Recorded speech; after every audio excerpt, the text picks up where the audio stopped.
what really happened with your host, Mike Rivero, because World War III is a really bad idea.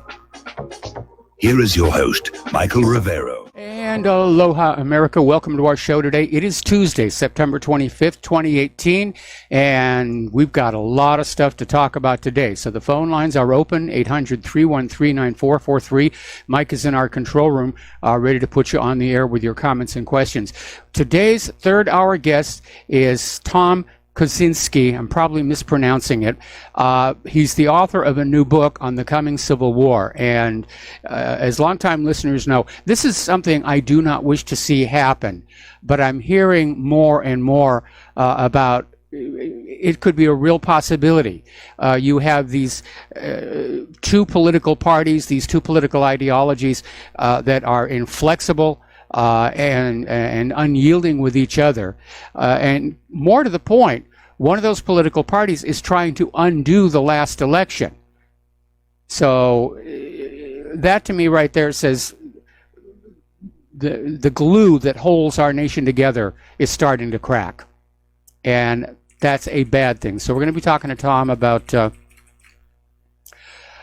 his new book and what he sees as a real coming problem. And again, I think it's a bad idea, but if it happens, I can't stop it. Okay, Donald Trump earlier today got his chance to address the United Nations General Assembly. He's getting ready to chair the Security Council and scream about Iran here. And basically, Trump sort of fell into this thing of kind of bragging about how great things are going in the United States and how much progress that he's made in just 2 years. And it must have been a little bit over the top, a little bit of the shark, if you will, because apparently his boasting actually drew laughter from the assembly. And Trump said, "I didn't expect that reaction." Well, you may want to rethink your speech writing here. So let's get into the war zones, because there's a lot going on over there. And once again, corporate media is not covering any of this. Right now, they're just obsessing about, well, still about Kavanaugh and about Bill Cosby. Now he's been sentenced. We'll talk about that a little bit later in the show here. But Russia has announced several measures that it will take in Syria following the shoot down of the Ilyushin 20 with those people on there. And as it turns out, apparently the version of the S-200 system Syria was using did not in fact have the identification friend or foe system. And they've already come on out and said that was the problem. They were targeting the Israeli planes. The Israeli planes dipped behind the Ilyushin, and the S-200 radar locked on the Ilyushin and didn't realize it was a friendly aircraft. So Russia is sending over the S-300 systems. They came on out and said they'll be delivered sometime in the next 2 weeks. And they're going to equip all the headquarters of the Syrian Air Defense Forces with automated process control systems, providing the Syrian Air Defense Force with better intelligence, targeting information, integrating it with the Russian military group deployed in the country. And furthermore, the Russian electronic warfare system will suppress communications, radars, and satellite navigation of combat aviation involved in any attacks on Syria from the eastern Mediterranean. In effect, they've basically put up a de facto no-fly zone. If you are not allowed to be in there and you fly into Syria, everything that your plane requires to navigate and know where it's going is going to shut on down here. And apparently, there's already been noted an increase in the activity of transport aviation at Russia's Khmeimim Air Base in Latakia.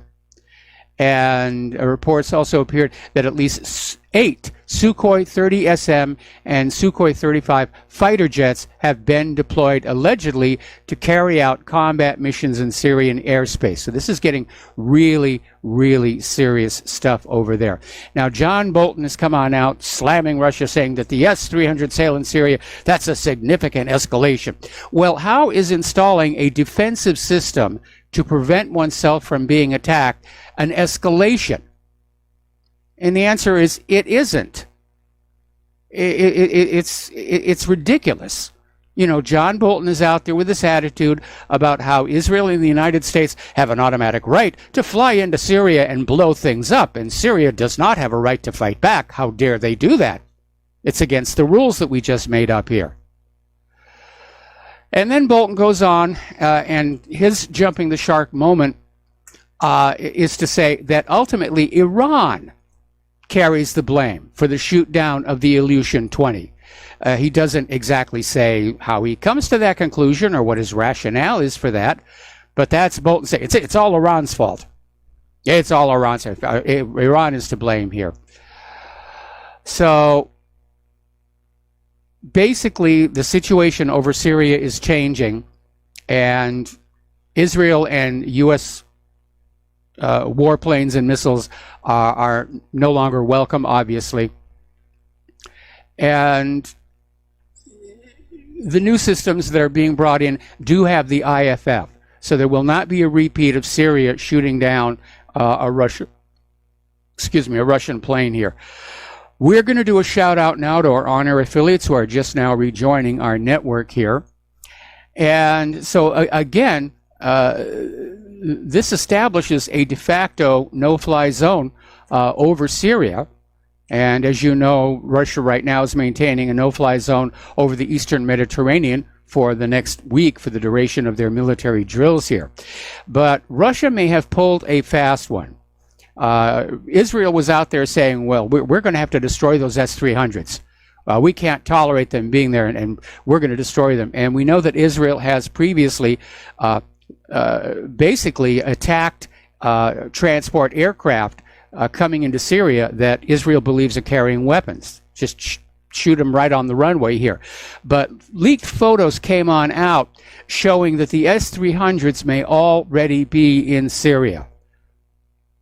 And once they're set up and running, trying to attack them is going to be a very, very tricky situation here. Netanyahu's apparently holding a crisis meeting over the Russia tensions, trying to figure out what they're going to do, because they've lost their blank check. Up until now, Israel basically could, fly into Syria, blow things up, fly back out, nothing happened to them. Now it's going to get a little dicey. First of all, I think it caught Israel by surprise that Syria was shooting at them. And now, of course, with these new, more advanced weapon systems being delivered by Russia, going into Syria right now, it has become a high-risk operation for Israel here. Now, despite all of this brouhaha, the reality is that the war in Syria is pretty much over. There is still that group of holdouts in Idlib, which is now under an officially declared no-fly zone. And the U.S. is still out there saying, well, if you dare attack, we'll come on in and give you what for. In fact, during his speech at the UN, Donald Trump once again floated the thing. If Assad gasses his own people, we will definitely give him what for here. But we're already seeing all this talk about how even after ISIS is defeated and all the terrorists are out of Syria, the United States is going to stay there. By golly, we're just going to stay. The reason why depends on who you're asking. And Secretary of Defense Mattis is saying U.S. forces will stay in Syria to provide training to local forces in an effort to ensure stability within the region, a decision that seems to run counter to past statements from President Donald Trump, who's repeatedly threatened to withdraw American forces from the region. And I'm sure the Syrian government is saying, yeah, dare, go ahead, withdraw the forces from the region here. And of course, they're still talking about regime change. They're talking about the American forces are needed to prevent the resurgence of ISIS and Al-Qaeda, forgetting that the United States didn't defeat ISIS and Al-Qaeda in Syria. Syria and Russia did. So meanwhile, I'm wondering what the government of Syria has to say about all this, because we're not getting any information about that. I imagine they've got a few words. All right, let's take a phone call. Dustin in New Jersey, aloha. Welcome to the show. What's on your mind? But who cares about the Syrian government? It's what we say, do as we say, not as we do, I mean, that's, Mike, I'm going to get to the Trump UN thing because I think it was pretty asinine, if you ask me. But, Mike, I don't know if you heard, but 8 up. Well, 6 is a battalion for the S-300. That's 6 times 4 launch tubes. That'd be 24. Supposedly they're getting up to 8. So that'd be 32. But I don't know if you remember. I called. This was a while ago. I told you like there was the ships. Remember they leased one out. I think from Turkey. It was a yellow one, and supposedly those ships, when they disembarked, they laid down this like smoke screen, and maybe then they brought out some of the S-300s they brought onto Hyman Air Base, and then the other ones, maybe they're because I read they're packing them up now, the components for them, so they're getting loaded up on planes. Well, like I said, there's these leaked photos showing the S-300s and other equipment being offloaded from transport planes at Hyman Air Base. Yeah, 8. That's 32. That's a lot of air cover there. I mean, plus the other S-400 they got there. I don't know how many systems of those they got. Maybe 2 or 3, and plus they're all going to be linked together now. The S-300, the S-400 is going to be one combined system with the IFF, friend or foe. So, yeah, if Israel wants to try something, or the U.S., or it's going to be tough getting through that unless they have a barrage of like 500 missiles. This may change the U.S. doctrine. They stage a false flag. Oh, my goodness, look what Assad has done this time. And they just go on with a full-on saturation attack to overwhelm Russia's defenses. Because after you have fired an S-300 or S-400 from that tube, it takes a while to reload. So it's not like they can continue to salvo time after time after time. But as they're reloading, you also have naval assets that can unload theirs on the targets coming in, So, yeah, it's tough. But, I mean, I don't know what's going to happen, but it's going to be within the next 2 weeks till the other batch gets there. So something's going to happen. Hey, Mike, on Trump's speech, it was horrible. Yes. One paragraph he said like we're not gonna get butt into people's business, and then the next he goes Germany's being like the same don't buy Russian gas, buy ours, and the same with Sweden. I mean, yeah, they're socialists, but if you just said we're gonna mind our own business, let them deal with their socialists. If it collapses, that's their problem. But he's flip-flop. It's bizarre. It's bizarre, Mike, and he's saying Iran's causing all the chaos in the middle, huh? It's Saudi Arabia and Israel and us. We've been caused all the... Mike, they just had a car drive over 100 children in Sweden today or within the last few hours. Nobody got killed, but, do you think that's coming from Iran? No. Well, he didn't mention one thing against Saudi Arabia or Israel. Nope. Not one. Nope. And then I look in the audience with Mike Pence, Nikki Haley, and Pompeo. Those 3 look like they're running the show. Trump looked bumbling. Like he looked off his game. He was like I don't know. He didn't look right. There was one point. There was one point about a minute into the speech where it sounded like he was slurring his words. And I don't know if he's on tranquilizers or what the deal is, but yeah, he definitely was not at his crisp best. Mike, I did notice that, the slurring of his words. I'm like, yeah, but they laughed. Nobody believes this crap. Well, the economy's doing well. No, the stock market's doing well because the companies are buying back their stock. That's it. Nobody believes the unemployment. It's all phony baloney, man. I don't even think Trump believed it, the way he was talking. It's all, but it looked like the people in the audience, Nikki Haley and them 3, they look like the power brokers. Mike Pence looks like a stiff. I don't know how anybody can support that dude. But yeah, Mike, what a joke. What a joke, calling Iran the biggest terror. Tell them that all the bloodshed. We all know who's doing this. Yes. How can you go in front of the world and just push these lies with a straight face? It would have been good for Trump as an opportunity if he really believed in America first and honesty and the stock market. He could have just come out and say, we've been arming terror. He could have just come out and said it.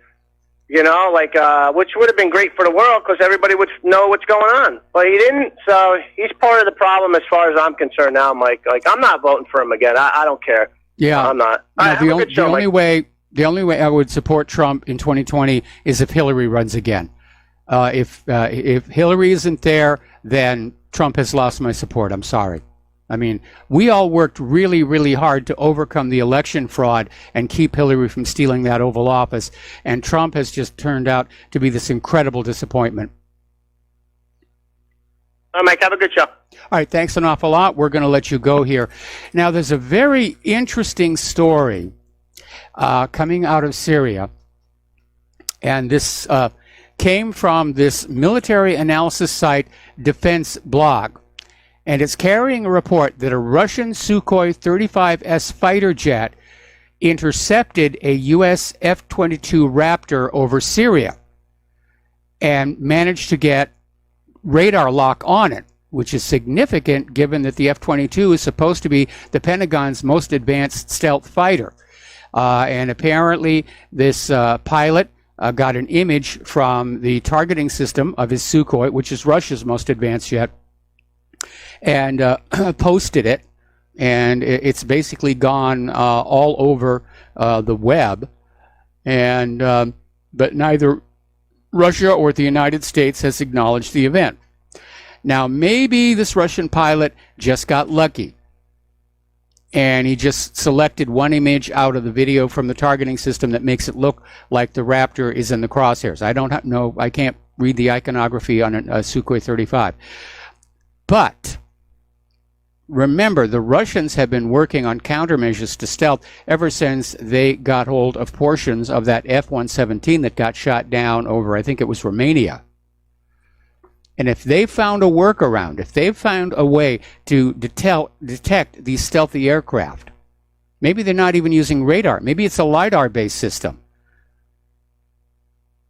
and America's stealth technology won't even begin to work against that. But if this story is true, if the Sukhoi 35 can lock onto the F-22, then that is a major, major game changer.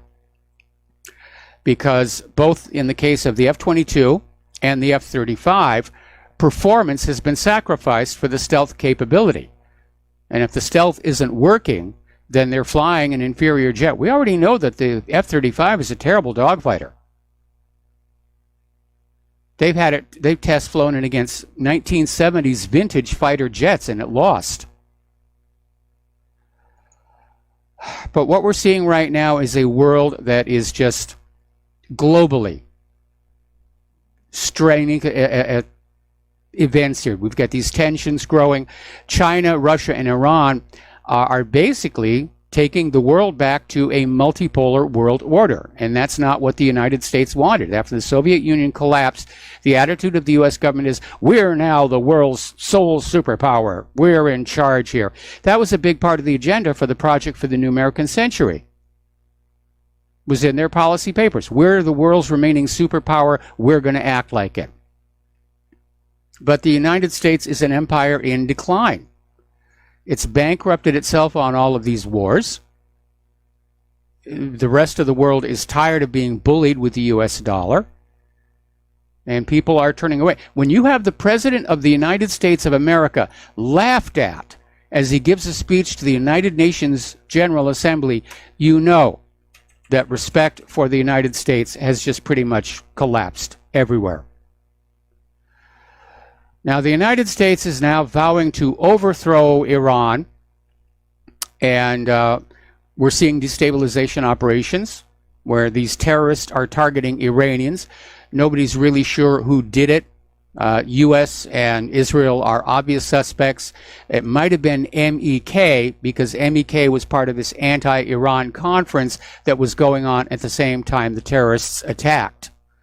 So Iran is obviously very angry at the Abbas attack, and apparently Rudy Giuliani is out there saying that U.S. sanctions on Iran are leading to economic pain that will trigger a successful revolution, which is a direct contrast with Trump's comments that regime change in Tehran is not U.S. policy.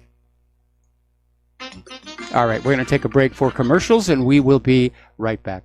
Aloha, America. Welcome back to the show here. And as I was mentioning before the commercial break here, one of the reasons to suspect that MEK may have been involved in the terror attack in Iran, which killed 25 people, is that at the same time,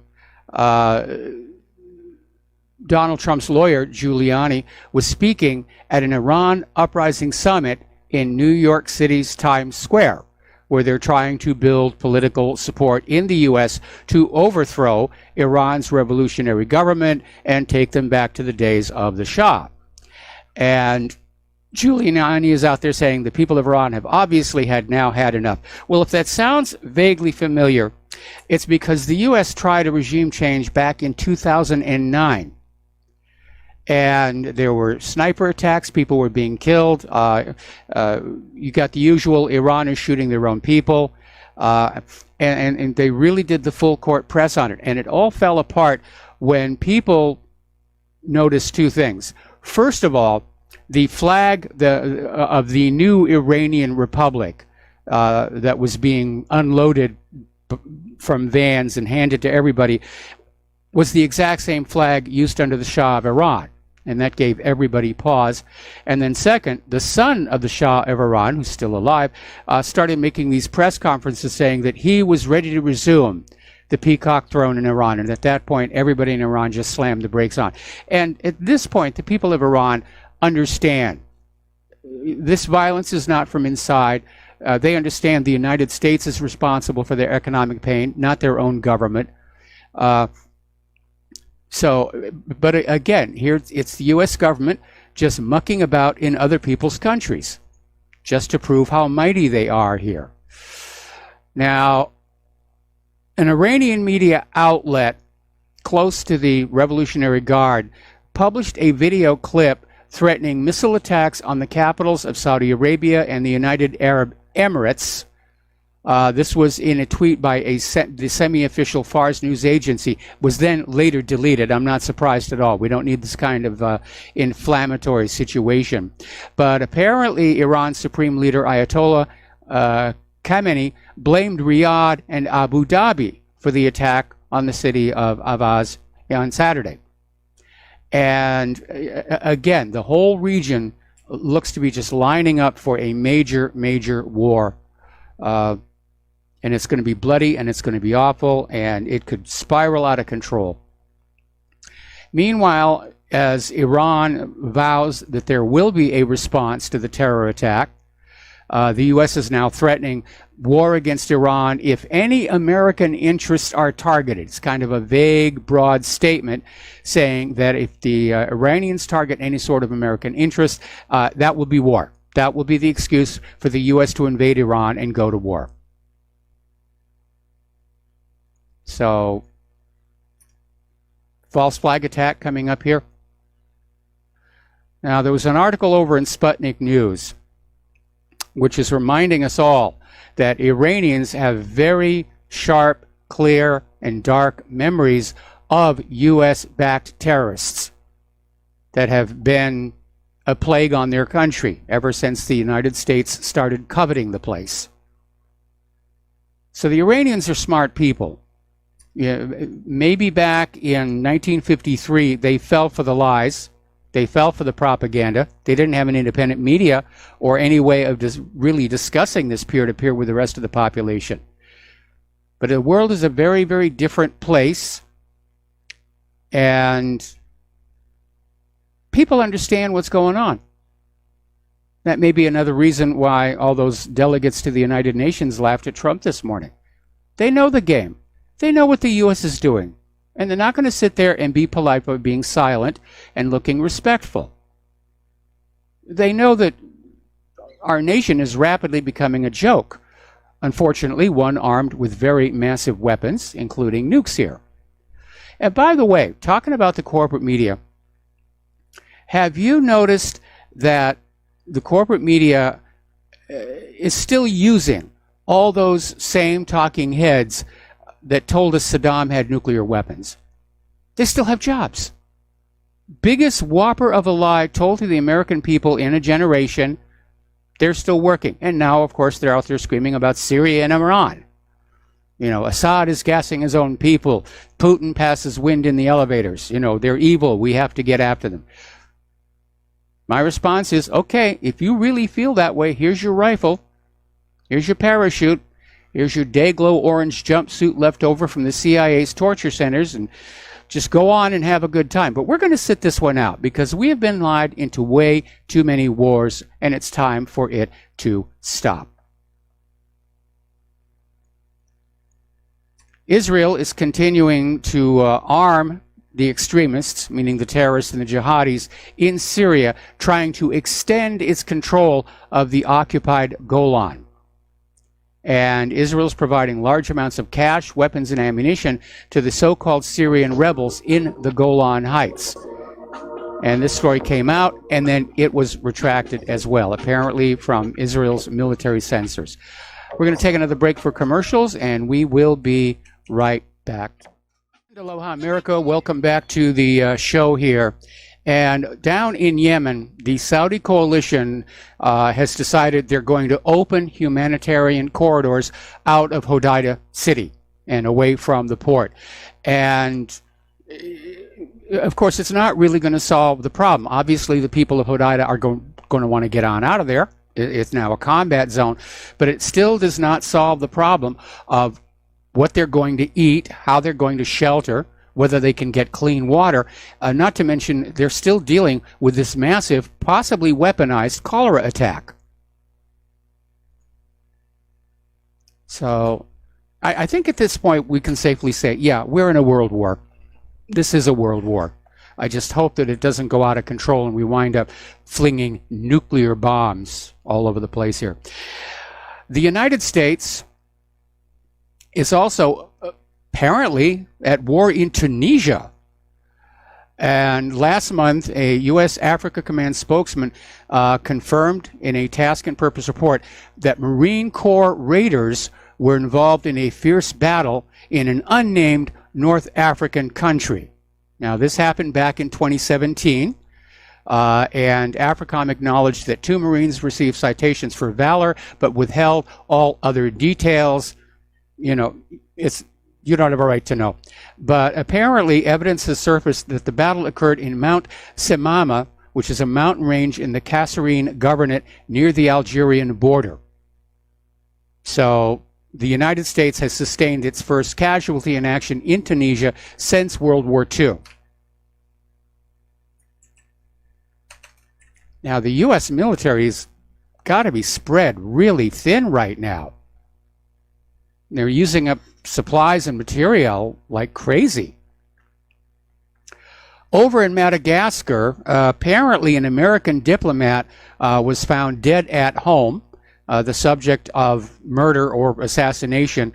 They've arrested a suspect, but the U.S. Foreign Service is not giving out any additional information about that. So maybe Madagascar doesn't like the way the U.S. is poking into other countries' business here.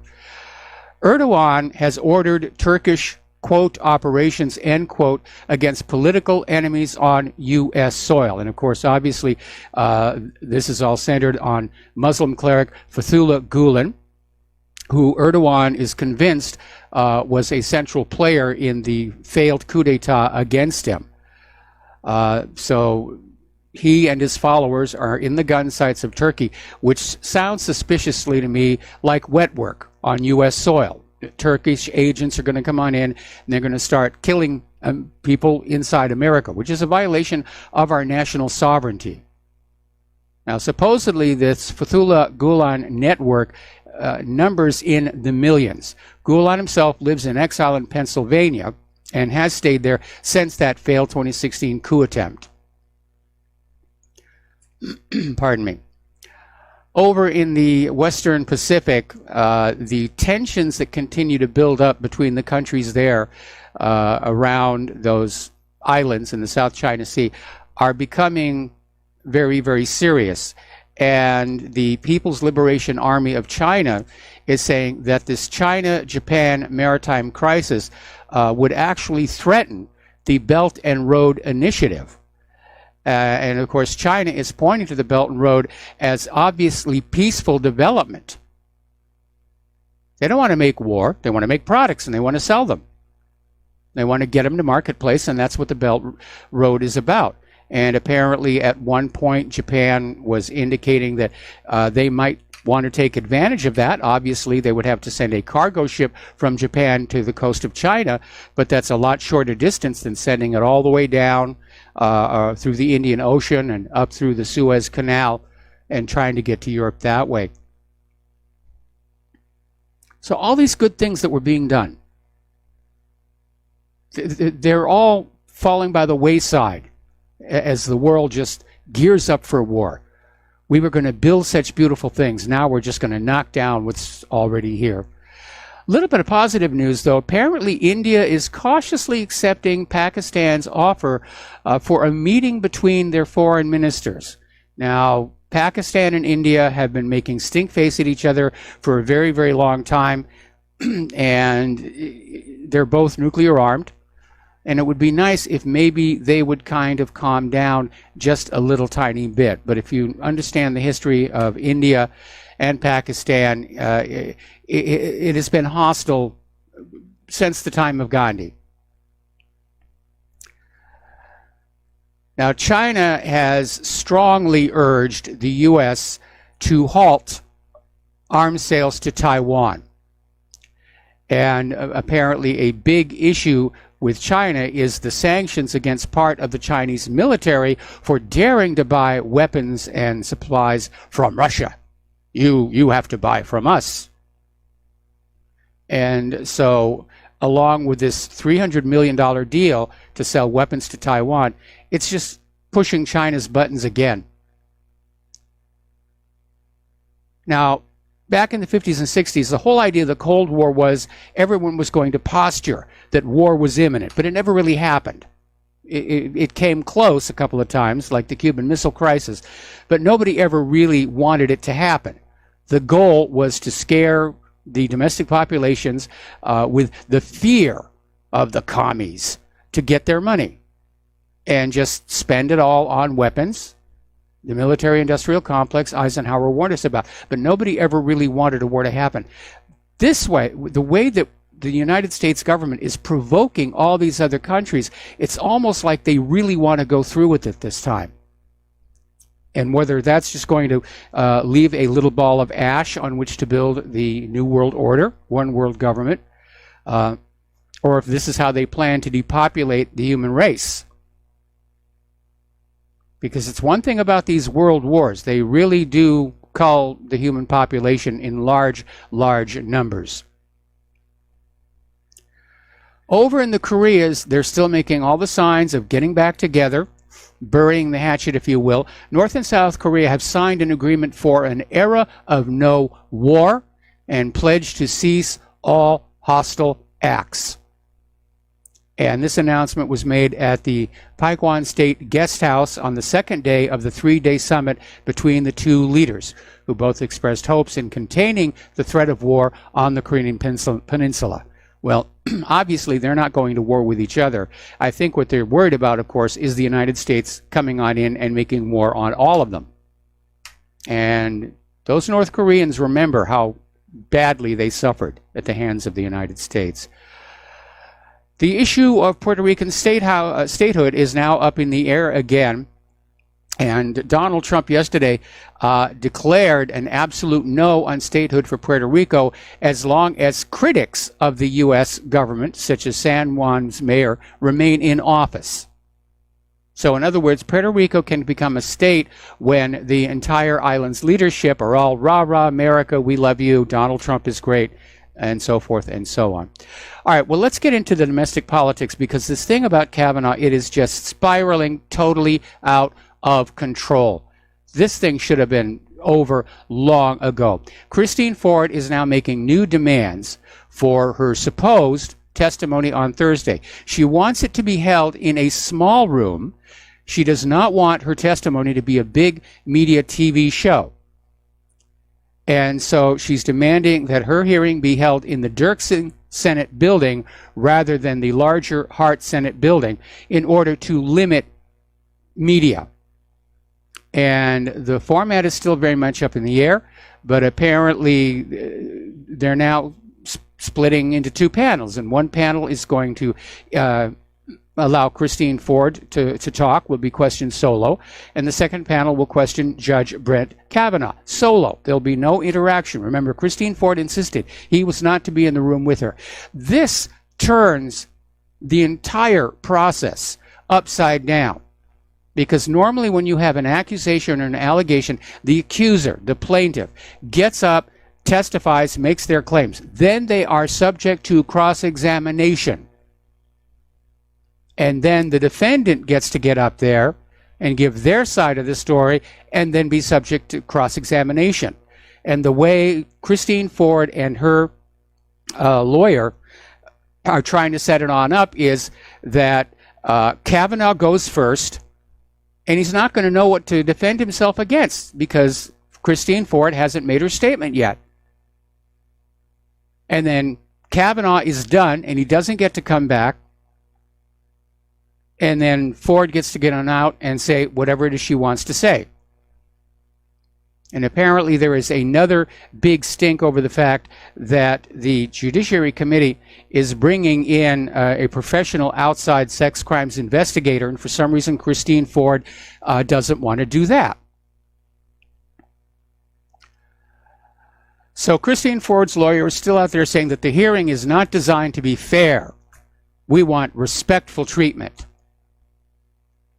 And it's starting to look like maybe Ford isn't going to show up.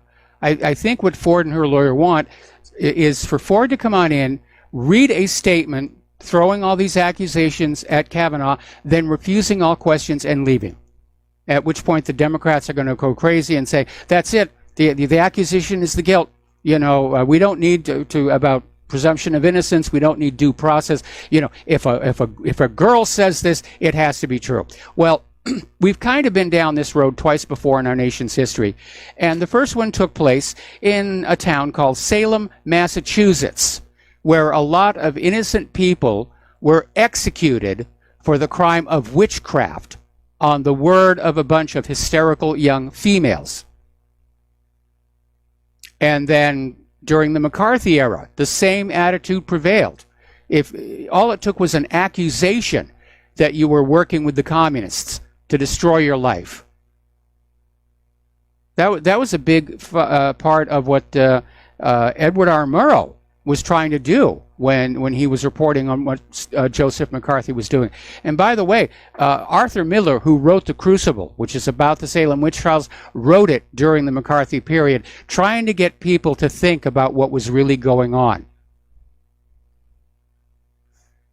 So anyway, Michael Bromwich, the newly retained lawyer by Dr. Christine Blasey Ford for her legal team, is now casting doubt on her commitment to appear on Thursday. Personally, I think if she doesn't show, go right to the vote to confirm. So it's not a done deal. They're stalling. They're delaying.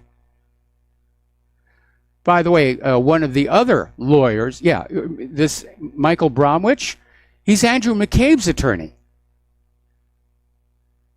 So all these little deep state connections that are working all around this thing here.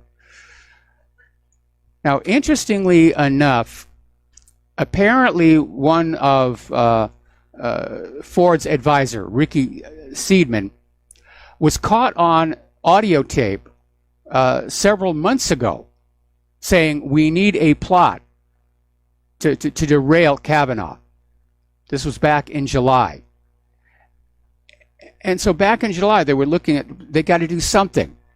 You know, forget due process, forget the Constitution, forget that Congress, you know, the Senate has to confirm, you know, find a way to wreck this guy. Now, Michael Avenatti, who is Stormy Daniels' lawyer, got himself his 15 minutes of fame back in the news cycle, this time by insisting that he's got a 100% credible witness who is afraid for her life, but is willing to come forward within the next 40 hours. And boy, were the details salacious. And Avenatti literally came out on the media saying that Brett Kavanaugh was guilty of gang raping women at a torture chamber he ran as a student in Washington, D.C. And he also suggested Kavanaugh made satanic references in his senior yearbook. if you squint really, really, really hard and turn it upside down. So he got his interviews on CNN and MSNBC, and he's saying that, yeah, this will happen in the next 40 hours. And then all of a sudden, he issues an interesting statement on his Twitter account. And that is that out of concern for safety, this woman will not come forward. They will not bring her forward until she herself is ready. And at that point, Avenatti shut down his Twitter feed. It's marked protected. You can't see any of the tweets that were there about the torture chambers or Satanism or anything. And now here is the payoff. It looks like Avenatti may have been the victim of an internet prank by 4chan, because apparently somebody called him on up pretending to be this former classmate of Kavanaugh and just started feeding him all this stuff. And Avenatti was apparently was just so eager to break the story of the year that he fell for it. And of course, this is not only embarrassing to Avenatti, this is embarrassing to the Democrats, because now we have one of the accusers of Donald Trump clearly having been a hoax. Now, Donald Trump is finally starting to take a more proactive approach to this con game by the Democrats, which is exactly what he's calling it. And that's exactly what it is. It's a smear job to try and get the moderate Republicans to vote against him. And I hope those moderate Republicans are smart enough to realize they are being played. They're being played here. And of course, this latest accuser, not the one that was a prank, but the Deborah Ramirez, I mean, there's nothing there. She doesn't even know for certain it was Kavanaugh. Maybe it was him, maybe not. She admits she was very drunk. She admits there are blank spaces in the memory. And this is the best the Democrats have got. Maybe that's why Avenatti fell for that prank. They were desperate to find something here. Okay. And Avenatti's got other problems as well, because as you know, he's the lawyer for Stormy Daniels, who filed a defamation lawsuit against President Trump for his tweet saying that he did not believe what she was saying, that he basically denied it. And so you're calling me a liar. I am suing for defamation. The judge basically came on out and said Trump has a free speech right to make a comment disputing allegations by the adult film star Stormy Daniels. So it looks like he's getting ready to dismiss the lawsuit against Trump. All right, we're going to take another break for commercials, and we'll be right back. And aloha, America. Welcome back to the show. And earlier I was talking about it's all a big delay and a big stall.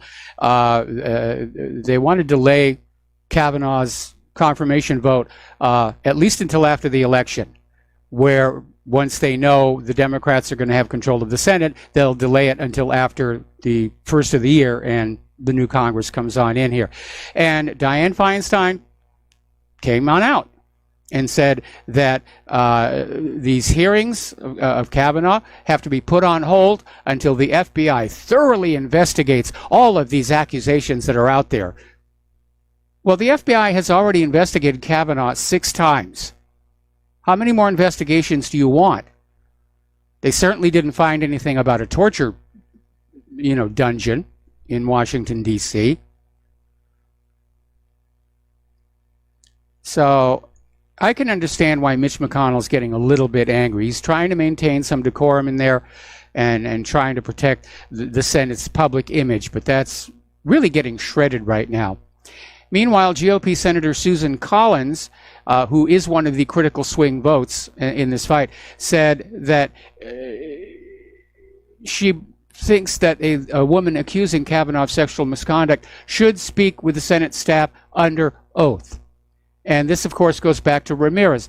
And what's she going to say? Unless they're coaching her, unless they're giving her a script to read, what her original report is somebody waved a male member in my face at this drunken party, and it may have been him. I don't know. I was very drunk and I've got blank spots in the memory. There's nothing there. There's absolutely nothing there except an accusation. The same thing with Christine Ford. There's nothing for the FBI to investigate. Even Tom Fitton over at Judicial Watch is saying this is the latest gambit by the left. Delay the Kavanaugh vote. Just stall, stall, stall. Find a way to stall it. Man, it's amazing. Now, here's where it gets interesting. Remember, there was this situation where Dianne Feinstein supposedly got this letter from Christine Ford back in July, which is the same time frame where Christine Ford's advisor was caught on tape saying they needed to work up a plan to get rid of Kavanaugh. And Feinstein, in the 11th hour, turned over a redacted version of the letter saying, you know, we've got this accusation here, you know, burn him at the stake. We don't need a trial. And that's a major talking point. Mazie Hirono is out there saying, no, we don't need a presumption of innocence. This isn't a court of law. You know, we just believe the women, we go forward. So apparently, one of the beautiful things about the internet is it is a network of people with all kinds of different skills working together.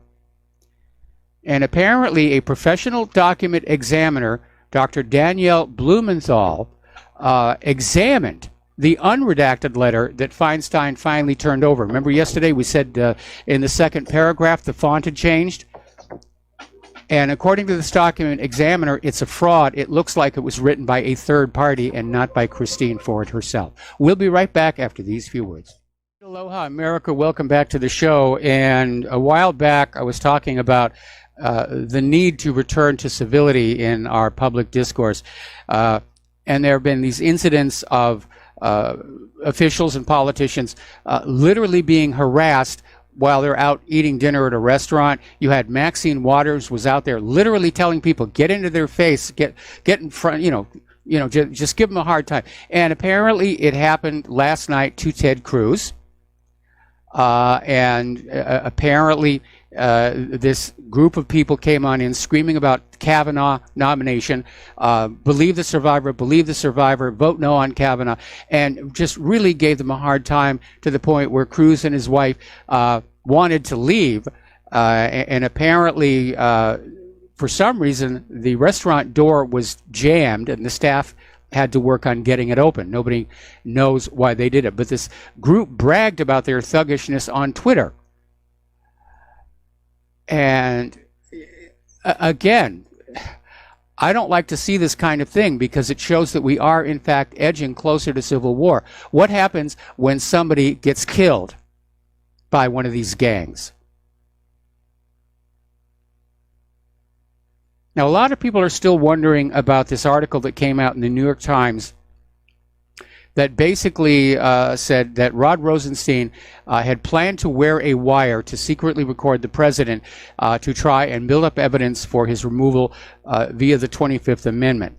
And there was an article over in 12160.info that basically came up with a rather interesting theory because McCabe and Rosenstein are kind of adversarial right now over what's going on down.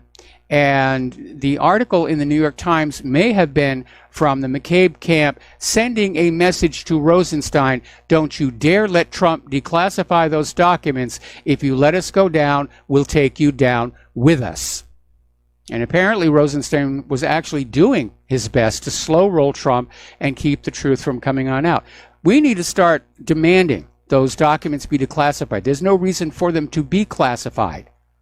They're public records. They're not military secrets.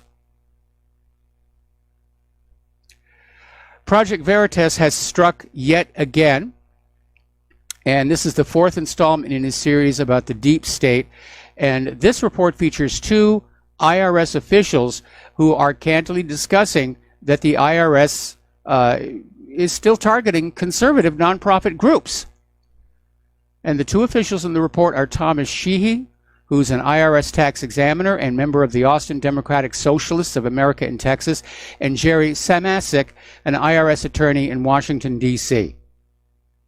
So there's still, and apparently at one point in the video, one of them says, "I don't give a blank if it's a crime." So how unbelievably corrupt the system has become here.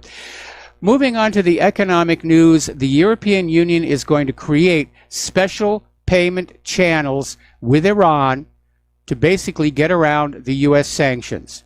Europe has apparently decided they're not going along despite all the arm twisting. All they've got to do is figure out a way that they can get money to Iran and get products back that is outside the U.S. banking system and outside of the U.S. dollar.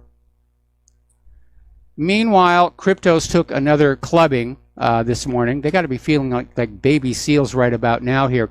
Apparently, the trustee liquidating the defunct exchange Mt. Gox has offloaded another $230 million worth of Bitcoin and Bitcoin Cash. And yeah, when you drop that much of it that fast, you're going to send the price crashing. I don't know why they weren't just being a little more steady, letting it out, not panicking people here. Meanwhile, Bank of America and Goldman Sachs are predicting that gold is going to rise and it will go above 1,300 based on the fact that the value of the dollar is being eroded by the U.S. government's practice of just printing more money whenever they need it.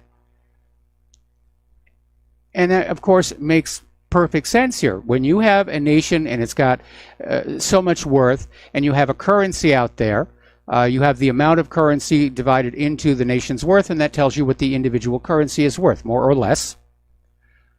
And if you start flooding more and more of that currency out there, eventually its value erodes, and you have to print more of it to keep up.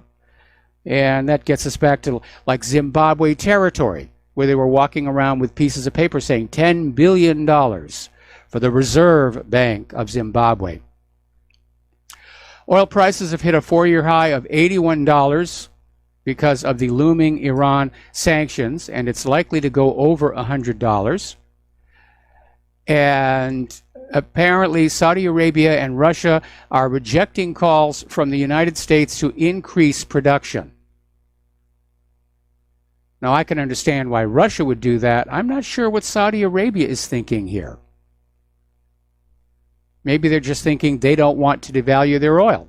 They've got a seller's market here, and they're going to take advantage of it. So when you go on out to your car and you fill it up and you look at that gas pump and you are shocked by that new number that is so much larger than it used to be, you know who to blame for that. It's this ridiculous sanctions campaign against Iran. It's all the war hawks that want Iran destroyed. All right, we're going to do a shout out now to our honor affiliates who are just now rejoining our network. China is sort of sending mixed signals about the trade war. They're indicating that they're willing to talk, but the way they put it is the door's open for trade war talks, but not with the American knife at its neck.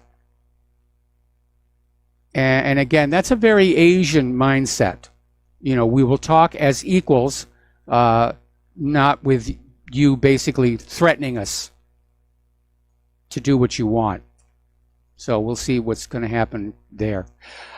Here's a little interesting statistic from the Bureau of Labor Statistics, and basically talking about consumer expenditures. And back in 2017, Americans spent more on taxes than on food and clothing combined. The average household spent $9,562 on food and clothing in 2017, but they spent $16,749 on federal, state, and local taxes. That's almost twice as much. Now, the question you need to be asking yourself is, are you getting value for that money? That's a lot of money you're spending. Are you getting anything for it that you want? Or is it all going away to Israel and the war machine and the refugees and taking care of the illegal immigrants? Speaking of the illegal immigrants here, the Border Patrol has launched Operation Blazing Sands in the California desert, near where they're already starting to build the wall. And Border Patrol has noticed an uptick in smuggling organization activity along a stretch of border in the southeasternmost part of the California desert. And so they've set up Operation Blazing Sands, which is a collaboration between Border Patrol's El Centro and Yuma sectors. So it'll be out there. Now, London is starting to resettle the white helmets from Syria to Great Britain. And I have to wonder what the British people are feeling about this, given the terrible image the white helmets have. Because far from the official story that they're a great bunch of people and they're there just to help, we know that they're the authors of some of these false flag chemical weapons attacks. We know that they're really al-Nusra, just with a different hat on. And so London is starting to bring them into the country. Now, this one is going to shock you. There's a new study that came out of the Massachusetts Institute of Technology and Yale University, and they have found the number of illegal immigrants in the United States is twice that of current estimates, a total of 21.1 million people. 21.1 million illegal immigrants. That's coming up close to 10% of the entire population, and they're all going to be voting Democrat in November.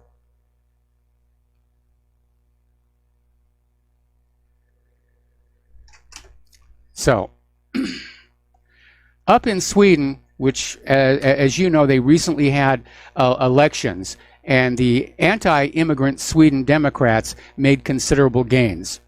And so today, in a no-confidence vote, Sweden's prime minister has just been ousted. They've had enough. That's it. They've just had enough. Apparently, Bill Cosby has been sentenced to 3 to 10 years in state prison, and the judge promptly denied him bail. But at least Cosby got a fairer trial than Kavanaugh's getting.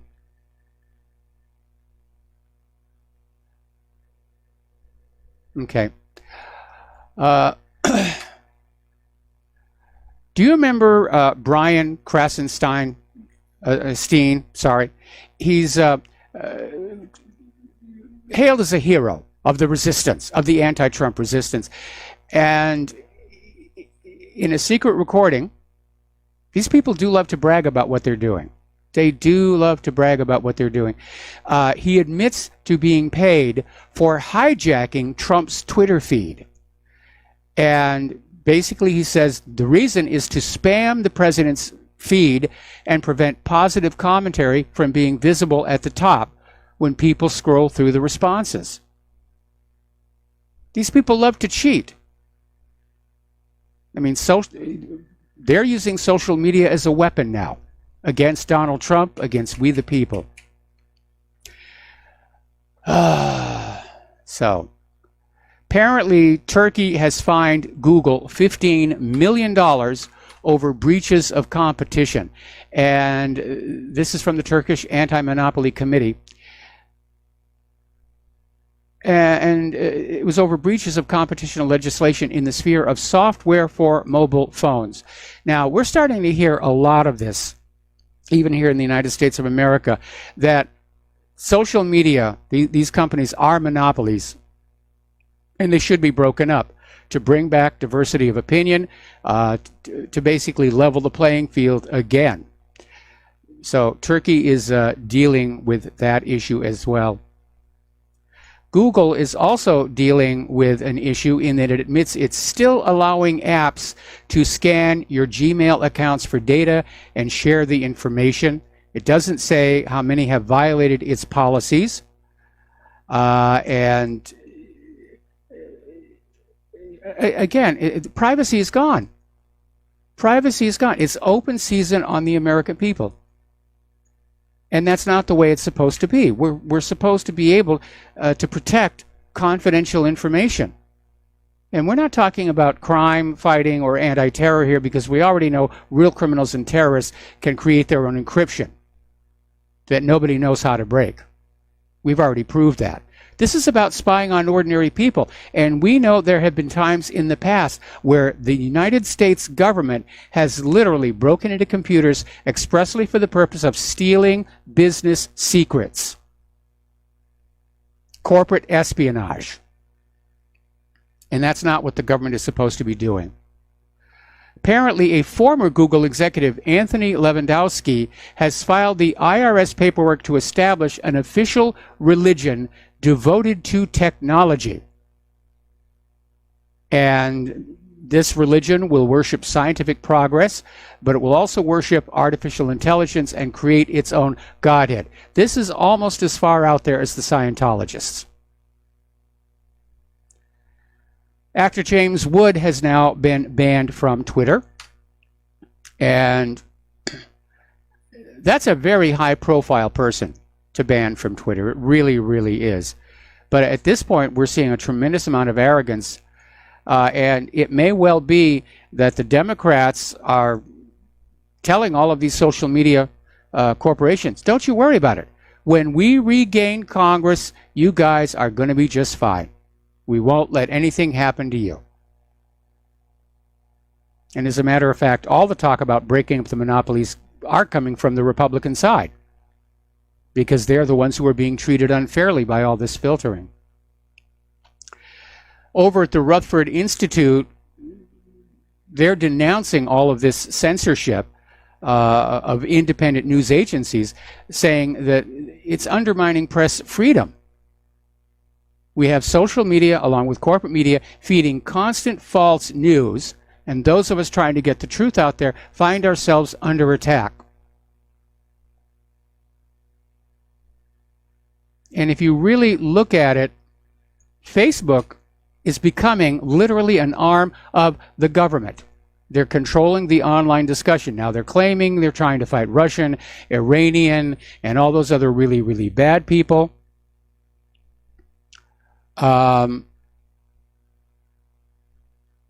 But the reality is what we're seeing already. Their job is to enforce the official establishment, Washington, and NATO view of the world. We're good, they're bad, let's go to war. The British government is getting ready to set up a regulator for the internet, which will include a compulsory code of conduct and age verification for Facebook, Twitter, and Instagram. Okay. Now, a lot of us independent media outlets, we are dependent on ad revenues.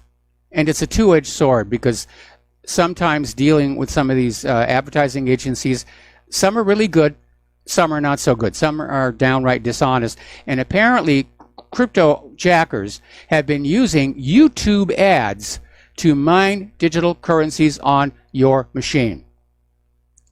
And apparently it was targeted users through Google's advertising service.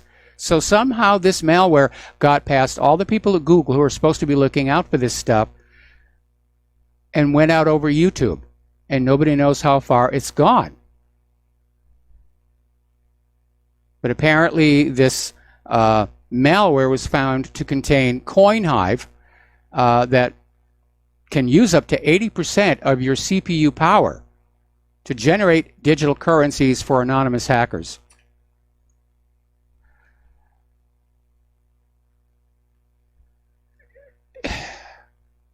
Sometimes I get really disgusted. Anytime somebody comes up with something good, people do bad things with it.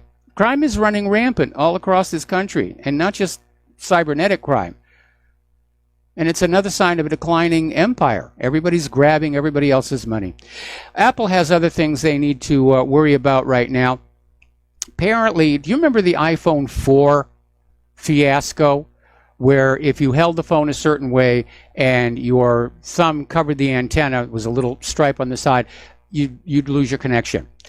Well, it turns out the latest iPhone XS, users are reporting reduced cell and Wi-Fi reception, that it's not performing as well as the earlier models. And apparently the FCC ran tests that seem to indicate, yeah, it's not connecting as well with the cell towers. It's not connecting as well with Wi-Fi. It may have to do with the new antenna design. May have to do with the fact that there's glass on both the front and the back.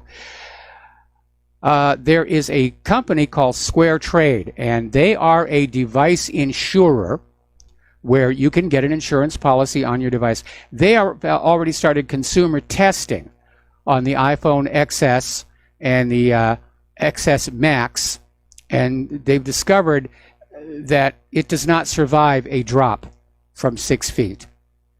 So you might want to get yourself a nice fluffy padded case. But the phone failed every single drop test they put it through. It almost seems like, Apple is out there, pushing a new look and a new menu. But if you really think about it, smartphones have plateaued out. What else can they possibly do that they're not already doing? All right, we got to take a quick break for commercials. We got callers waiting on the line, and I'll be right back. Aloha, America. Welcome back to our show here, and we're going to go to the phones here to Ken in Fort Worth. Aloha, Ken. Welcome to the show. What's on your mind?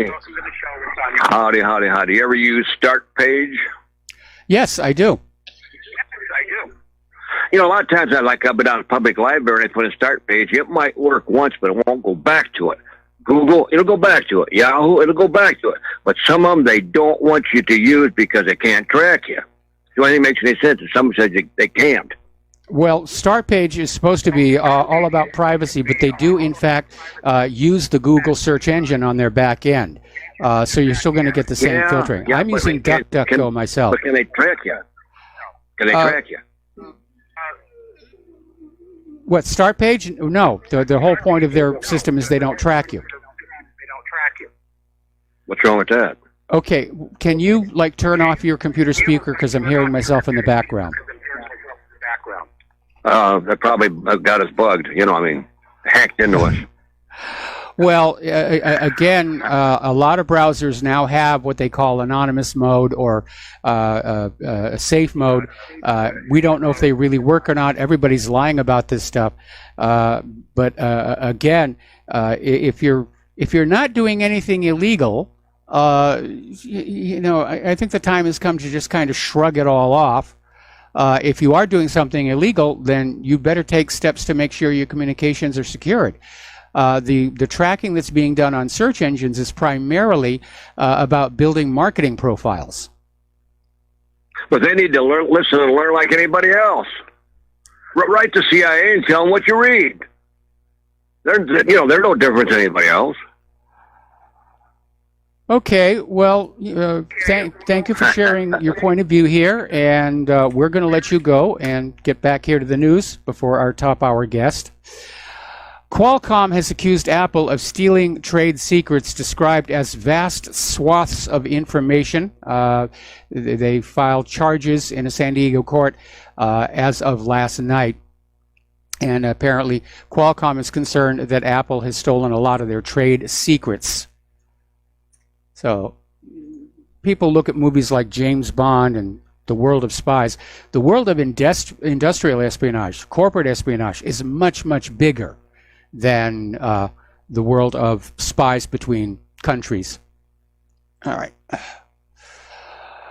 Over at the United Nations, and you'd think these people would actually know better, they've accidentally exposed passwords and sensitive data to the entire internet. Apparently, they were using Trello, which is a popular workplace project management website, and they didn't properly secure the accounts. And according to The Intercept, the affected data included credentials for a UN file server, the video conferencing system at the UN's language school, and a web development environment for the UN's Office for the Coordination of Humanitarian Affairs. It was made available to anyone who had the links to the material, as opposed to specific users who had to be granted access here.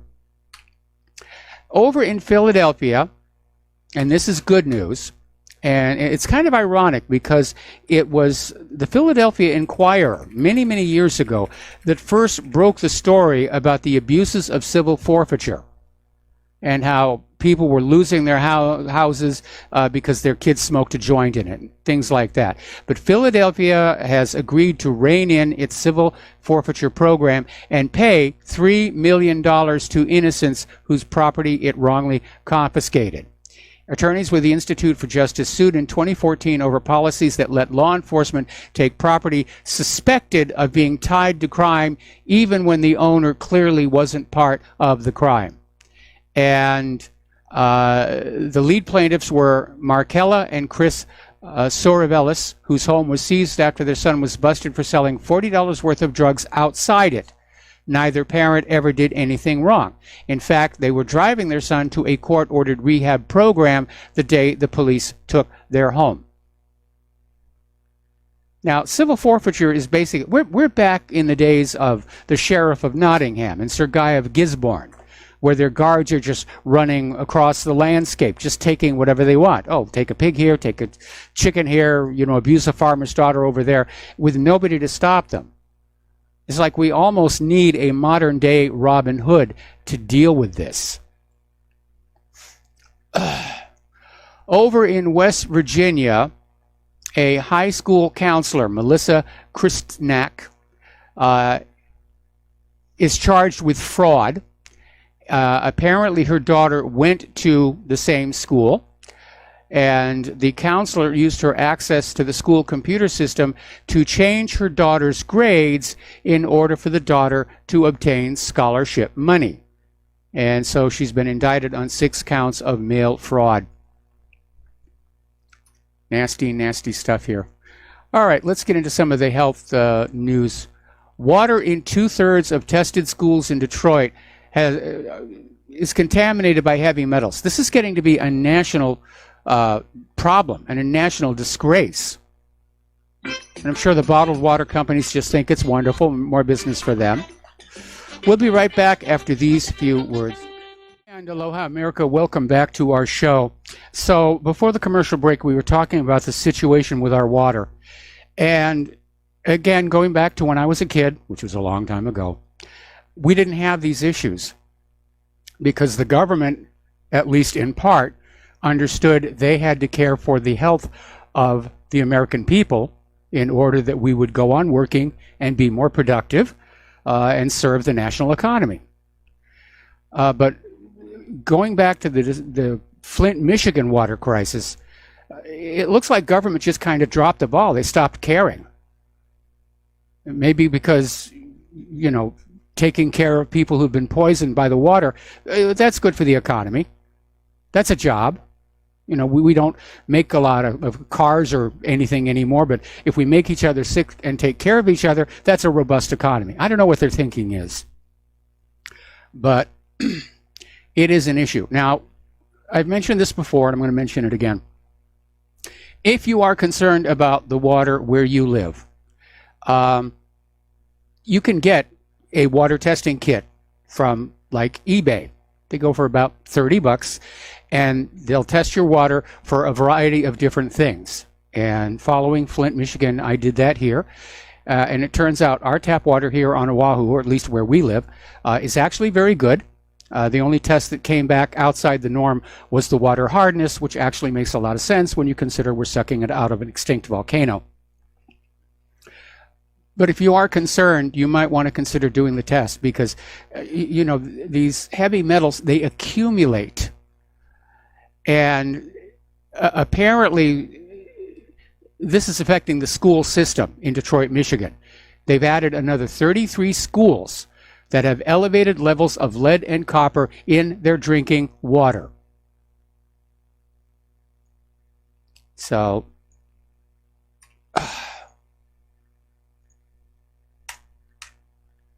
anyway, I did a YouTube video a while back called What Are They Thinking?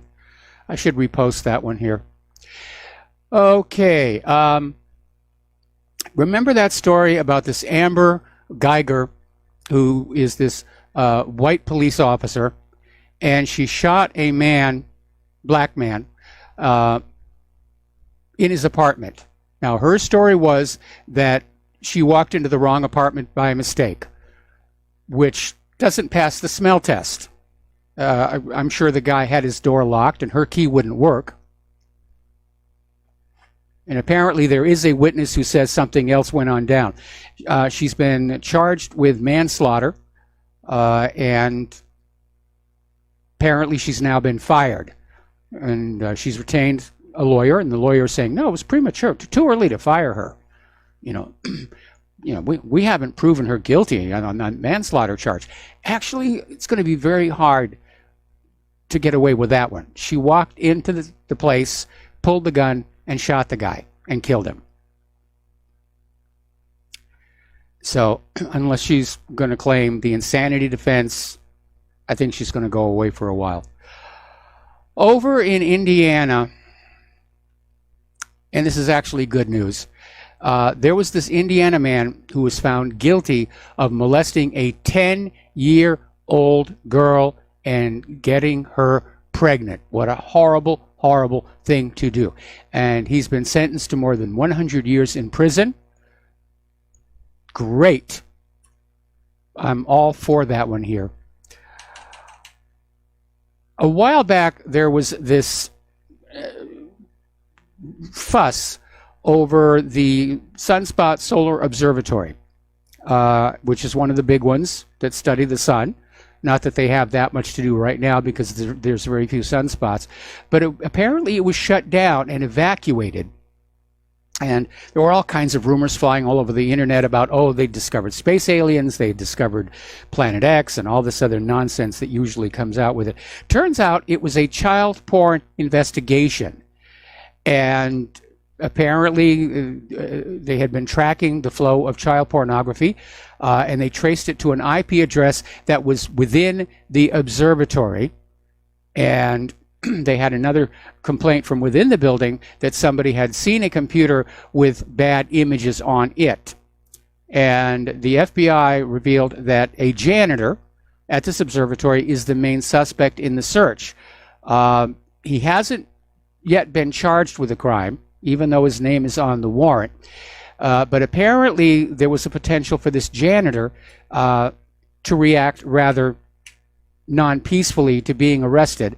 And that was why they got the rest of the staff out there until they could make sure the place was going to be safe and secure. And it just keeps on going. Over at the Free Thought Project, they have another article. Apparently, a top SWAT cop, a firefighter, and several government employees were among dozens of people busted in a child sex sting operation. Now, pardon me. The sting involved inviting the would-be child predators to a home where they thought they were meeting an underage boy or girl for sex. And when they showed up at the undercover house, they got arrested. Now, this to me sounds an awful lot like entrapment. But I can understand why some people would say, we got to do something about this situation. But apparently there were these individuals who were pretending to be these underage children or the procurers of them, who were prowling around websites where these sort of sickos hang on out, and basically lured them in.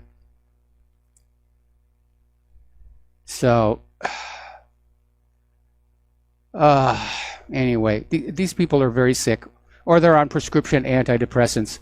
I really don't get this. I really don't get this at all. It bothers me. If I wasn't trying to stop a war, I think I would want to devote some energy into trying to figure out how to bring all of this to an end. Because it's not about the sex, it's about the power. But mostly, you're taking away the child's innocence. You're taking away their youth. You're forcing them into adulthood. And you shouldn't do that because it's a one-way street. I think kids ought to be allowed to stay kids for as long as they possibly can because it is a one-way street. And I'm even critical of some of the advertising I see that attempts to adultify or even sexualize young children. as part of advertising campaigns, or encourages young people to just grow up, be adult, buy this product and whatnot. Leave them alone. Let them be kids. Don't you remember what you felt like when you were a kid? Don't you wish it could have lasted a little bit longer?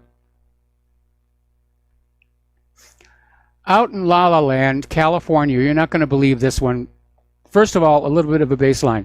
In California, you have to be 16 to obtain a driver's license, 18 to buy a rifle, engage in consensual sex, or get married without parental consent. You have to be 21 to buy a handgun, alcohol, or marijuana. But according to a new law that just passed, you only need to be 12 years old to privately seek and consent to treatment for gender transitioning.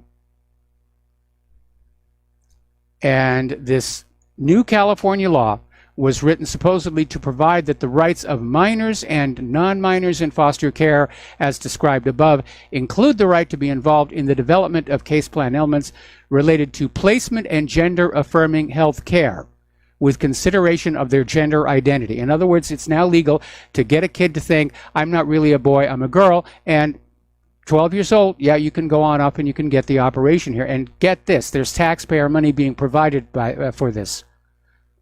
And this is another category of, let's leave the kids alone. They'll figure out what gender they are.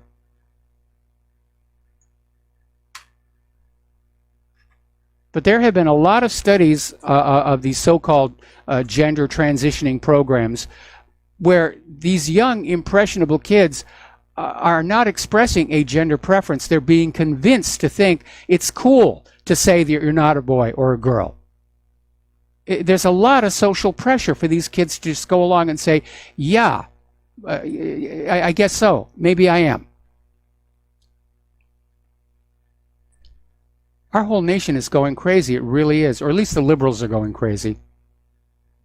I mean, this is silly. 12 years old? No. I don't think so.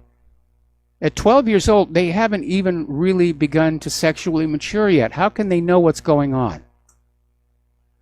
This is turning into another racket.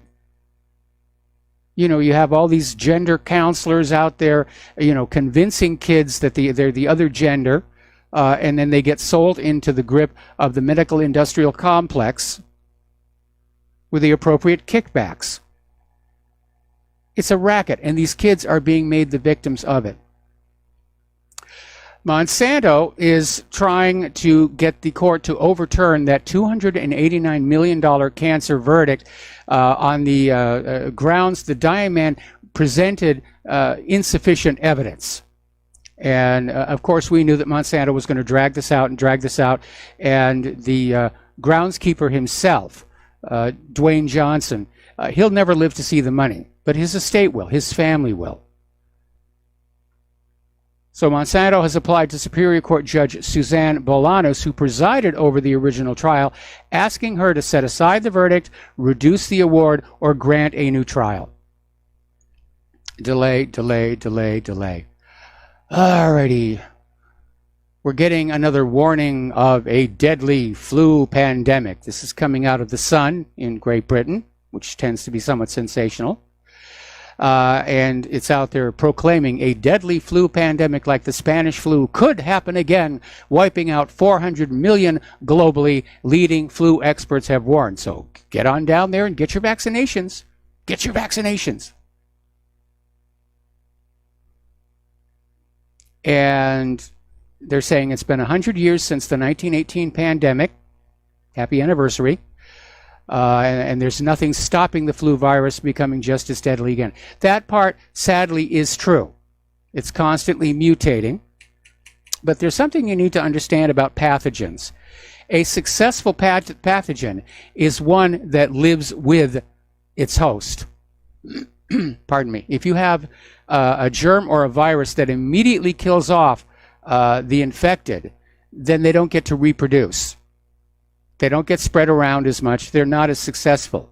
When measles first emerged, it was very, very deadly. But over time, it has evolved and mutated to a more benign form, where these days it's basically just a childhood nuisance. And ultimately, flu would be doing the same thing unless it's biologically engineered. Apparently, the World Health Organization, though, is very concerned about the Ebola down in the Congo, because being in a conflict zone, people are moving around a lot, and they're having trouble keeping track of who might be infected, who was in contact with the affected. So we're going to have to keep a little bit of a look, see on that one as well. You've probably seen the ads on TV about take an aspirin every day and it's good for your heart. Well, it was a good marketing campaign, but according to a recent study, a daily aspirin is found to be completely and utterly useless for senior citizens, has no effect whatsoever. But again, a marketing gimmick. Sell medicine to people who don't really need it.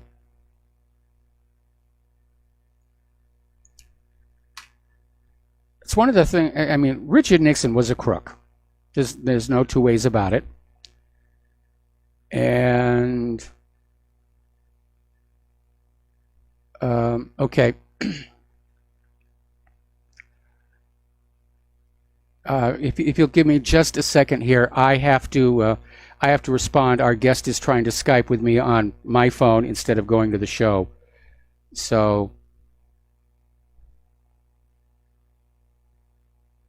okay. I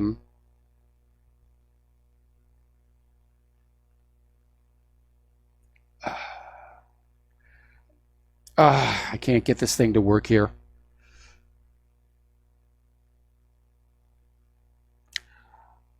Okay.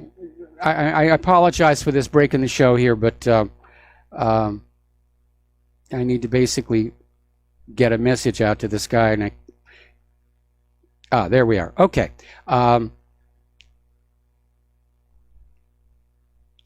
We'll Skype you. And there we go. All right, we're all back to better here. So, we're getting close to the top of the hour. Let's talk about human-caused global warming. And September broke all records for snowfall up in Canada, because apparently Canadians are not paying enough in global warming taxes to make a difference. Okay, thank you. Over in Great Britain, there is a big scandal brewing. Ofgem is the British government regulator responsible for energy, and they have been caught covering up two major scandals in the low-carbon energy industry. And the cost of these scandals involving smart meters and the renewable heat incentive may run into the tens of billions of pounds. And so Ofgem was not protecting the consumer, which is supposed to be its job. It took the side of the corporate interests profiting from those industries. And it tried to use gagging orders to silence two whistleblowers who wanted to blow the whistle and say, this stuff is wrong. They're doing bad things. Now, this story actually broke in The Guardian, which has long been committed to supporting the green industry. But they decided to actually do their jobs as journalists here. Turning to space missions in here, still no word from Opportunity, and people are thinking probably that's been the end of the operation, but it did last a lot longer than it was supposed to. The real scary thing is that apparently the Curiosity rover, the new one, the nuclear-powered one, has halted all scientific operations. There seems to be a glitch in its main computer that's blocking it from sending findings back to Earth. Now, they're going to try and fire up the backup computer inside Curiosity and try and use it to diagnose what's going on. All right, we're going to take another break for commercials here, and we'll be right back after these few words. Aloha, America. Welcome back to the show here. And during the break, I did another check to see if the Opportunity rover had been heard from, and it's still no. They did actually take a picture of it using the Mars Reconnaissance Orbiter, And you can't see a lot of detail, but it does appear that part of the problem may be that a lot of dust was piled up on top of the rover, blocking its solar cells. So unless one of those little dust devils clean it off like happened before, that may be it. And again, it did last a lot longer than it was supposed to. We had that same luck with the Vikings.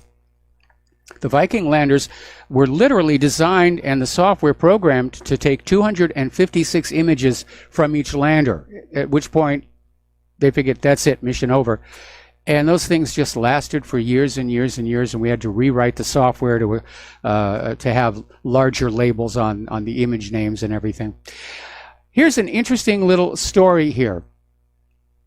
Captain Cook is kind of local history, because Captain Cook was supposedly the first European to discover the Hawaiian Islands, although there is evidence that the Spanish may have actually been here before him. But Captain Cook got the credit, and up on the north shore of Oahu, there is a beach and the outlet of a river where Cook is known to have come ashore when he was visiting this island.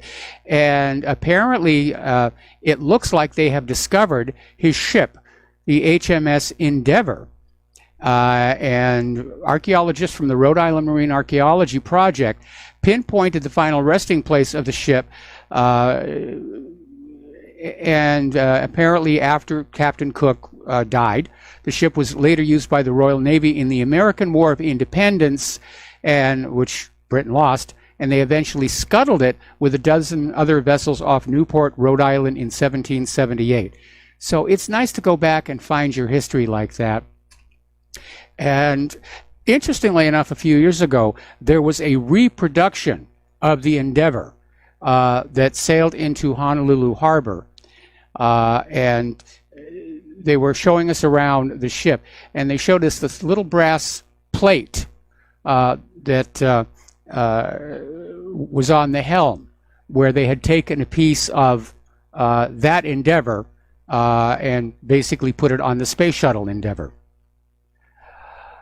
Okay, over in the asteroid Ryugu, Japan's two hopping rovers successfully landed. This is the first soft landing on an asteroid, and it's a tiny object. It's got almost no gravity, and so they couldn't use wheeled or tracked rovers because they might just tumble off into space. So they've got these little plungers in the bottom that just push them up just a little tiny bit, and they hop across the surface.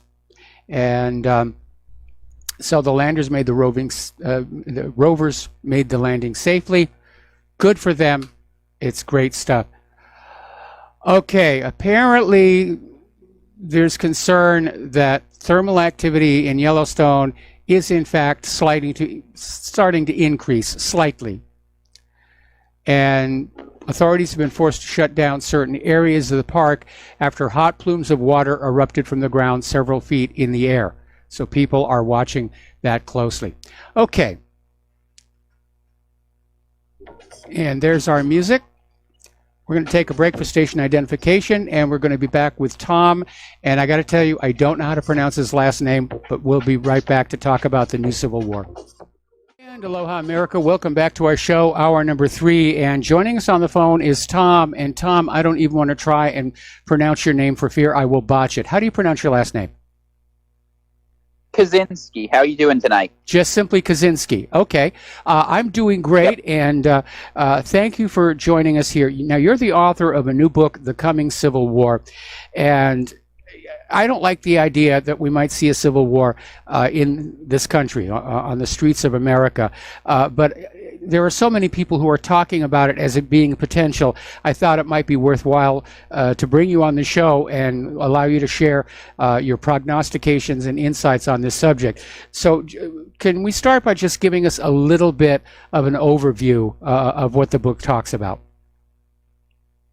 Sure. The book really goes into some of the reasons that are driving us into conflict. And the core thesis of the book is that we're already in a sort of cultural civil war where we have two rapidly dividing camps in America between people who think America was a good idea, who represent traditional heritage, identity, faiths, whatnot. You could call it the conservative faction if you like.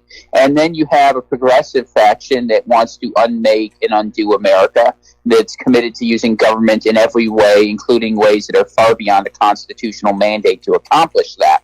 And they keep importing more people in from other countries and supporting open borders policies with the explicit intent of changing the population, to change the voting habits, to change the laws. And the sad thing is, my personal belief is you can't have a country where you are multicultural and have different ideas of what represents truth, beauty, and righteousness, where the population is perpetually divided against itself, and have it hold together. So while I don't know if the civil war that emerges is going to be a hot military war, what I absolutely believe is that we need to get to a point as Americans as having one set of cultural ideals that is dominant. Otherwise, the country will not be able to sustain itself. I absolutely agree, and I think we're certainly heading for a period where we're going to see a lot of violence in the streets. I mean, look what happened to Ted Cruz at that restaurant, where liberals are literally being encouraged to confront, on the border of violence, conservatives. And at one point, did they cross the line where somebody gets seriously hurt, or worse, they get killed? And I'd like to find a way back from all of this, but it does seem as if both sides are intractable, or even more so, the liberals are caught up in this utopian fantasy that they can actually make a much better country if everybody just does things their way.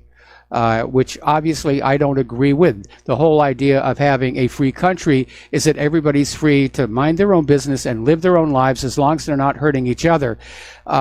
But this totalitarian regime that seems to be emerging within our midst, it's going completely the other way. And there's a lot about modern liberalism, which does remind me of the former Soviet Union in terms of, constant surveillance, control over every little single aspect of our lives. We've gone from a society where you could do anything that you wanted if the government didn't forbid it, to a society where you can't do anything until the government gives you permission. And that's a bit of a shock. Now, for younger people, they may just think it's the way it's always been. When you're my age, you understand, no, in point of fact, we have lost a very great deal of what made the United States such a great nation. Yeah, I absolutely agree with that. It's funny you say that. The first book I wrote was called Someone Had to Say It, The Hidden History of How America Was Lost, and it went into exhaustive detail about how the subversion of American culture and American government was quite deliberate. And we see from the 60s onward the effort where the left took control of all the cultural centers of our country, whether it's professors on universities, whether it's the mainstream media, which started out with the press and the papers, or whether it's the big tech companies today. One of the things that makes it so difficult for us to compete is that we see more and more that right-wing voices are being isolated, that they're being demonetized, deplatformed, and all of the opportunities for us to have civic discourse and to debate issues logically are being shut down by the left, as they, having lost the battle of trying to do that the right way, have reached this point where they think the only way they can win is through censorship, control, and totalitarian efforts that are more reminiscent of Stalin than anything else. Yeah, very, very much so here. And it is a very one-sided discussion. And what was it John F. Kennedy used to say? When peaceful revolution becomes impossible, violent revolution becomes inevitable. And I think the logic behind that applies to this push toward a very divided society. And unlike the original Civil War, where there was a clearly demarcated line on which these were the good guys and these were the bad guys, depending upon your point of view, it's almost like the potential combatants in a new civil war are blended together. They're homogenized. And because you have liberals and conservatives pretty much everywhere, although the liberals tend to be on the coastal areas and the conservatives tend to be in the heartland. But then you've got the refugee issue, the illegal immigrants. It's all been blended together. If actual violence starts, breaking out, where are going to be the borders of it, or is it just going to explode everywhere? Well, it's very hard to say because it won't be like the first Civil War in that you have states, but there are sort of boundaries. The book goes into 4 different vectors, let's say, on which the fighting may occur, and people understand left versus right. That's pretty simple. And there is a racial component to this because what will happen is you look who votes different ways. It's pretty easy to predict that whites are going to vote Republican and non-whites overwhelmingly don't vote Republican. There is a culture issue between Christians, traditionalists, people who respect American heritage versus progressives, Muslims, and items like that. But to answer your specific question, one thing I identified in writing this book is that the biggest gap in the country is between the city and the rural areas. And so if you want to think what the lines might look like should a fight break out, what I suspect you would find is the cities would be under siege from the country folk who would no longer send them the goods they need to survive. And if you look at it from a leftist perspective, just think about this for a second, because you were talking about Ted Cruz being assaulted. How many cities are basically in their own miniature form of secession now by refusing to deport people who do not belong there, by having illegal sanctuary city laws and having selective enforcement where if an Antifa hoodlum comes down and commits violence, they won't be prosecuted. But if a right-wing prayer warrior were to be indicted, he'll be thrown in jail for 10 years. It's crazy, but no one's calling this out because we're so used to looking at things at the federal level. We don't see the breakaway already happening below us between the culture, the universities, and these big cities that are overwhelmingly run and have been destroyed by Democrats. Yes. Yeah, you're absolutely right. And the same thing with the universities as well. I think one issue is that, unfortunately, and this was true even before the deplatforming began on social media, is that conservatives, by and large, tend to be kind of quiet people, whereas the liberals have been encouraged to just become more and more vocal, screaming, crying, whining, tantrum, and as a result, they tend to draw more attention to their particular position, and conservatives are kind of being left behind. Certainly the bias in the corporate media doesn't help that either, but I think conservatism is definitely underrepresented in the public consciousness right now. Yeah, I absolutely agree with that, and it's an amazing thing because there's a market there of 100 to 180 million Americans that just is not served, and it's sort of crazy when we look at our system that we don't have more people out speaking to the conservative cause. The good news is, though, that the liberal overreach that we see is really revealing how they would govern and how they like to rule. And I think a lot of people are being motivated now to stand up against what the left is offering. And in the short term, I'd have to say the terrible way in which Brett Kavanaugh is being slurred and slandered is going to wake up a lot of Republicans and conservatives who maybe got a little complacent with all the success that Trump was offering. And I think people need to realize we don't have the numbers or the time to just sit back and let things happen. We need to go ahead and do whatever we can to go ahead and ensure that this government has a workable majority and to use that majority in such a way to act aggressively. And I say that because the big fear that I have, having researched this carefully for the coming Civil War, is that if conservatives just sit back and let the left do for the next 30 years what they did for the last 30 years, our children will be living in Venezuela, and I don't think anybody wants that. Well, I would agree with you on that one. Our children may actually be sent to Venezuela sooner than that because they're talking invasion, but I digress. I think one of the things that we need to keep focus on, yes, the way that Kavanaugh is being treated is reflecting very badly on the Democrats. I'm concerned that they're convinced they're going to steal the election in November, and that's why they're willing to behave like this, because they don't think it's going to have an impact on them. But if the Republicans want to have a chance in the midterms, they got to stand up to the Democrats, and they've got to do it right now. If they don't push through the vote and confirm Kavanaugh right now, they'll be seen as as bad and corrupt as the Democrats by the voters, and the advantage they have coming out of the confirmation hearing will be pretty much erased. And what's amazing is I'm not seeing any kind of really decisive leadership on the GOP side. Over on the Democrat side, you've got all these people who are out there whining and crying, like Maxine Waters and Dianne Feinstein. But on the conservative side, I understand they want to try and maintain a sense of decorum and dignity. And I also understand that people on the conservative side are being ignored pretty much by the media.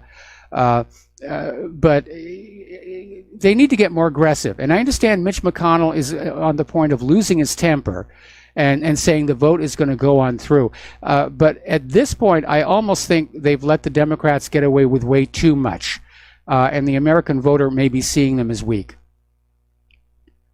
I agree. I think it's unfortunate that the whole Republican Senate's been held hostage by the combination of Senators Collins, Murkowski, and Flake. And as someone who lives in Maine, I can say there is immense frustration up here with Senator Collins, and our apologies to the rest of the country for what she's doing. It's really unfortunate that a good man is having his name slurred and slandered, and that the Republican, Party is not working more aggressively on this, because I agree with you that the best thing they can do is to get Kavanaugh through. However, I do think there is one silver lining if this charade actually works, and the Republican Party will not deserve success if they cannot manage to put Kavanaugh through.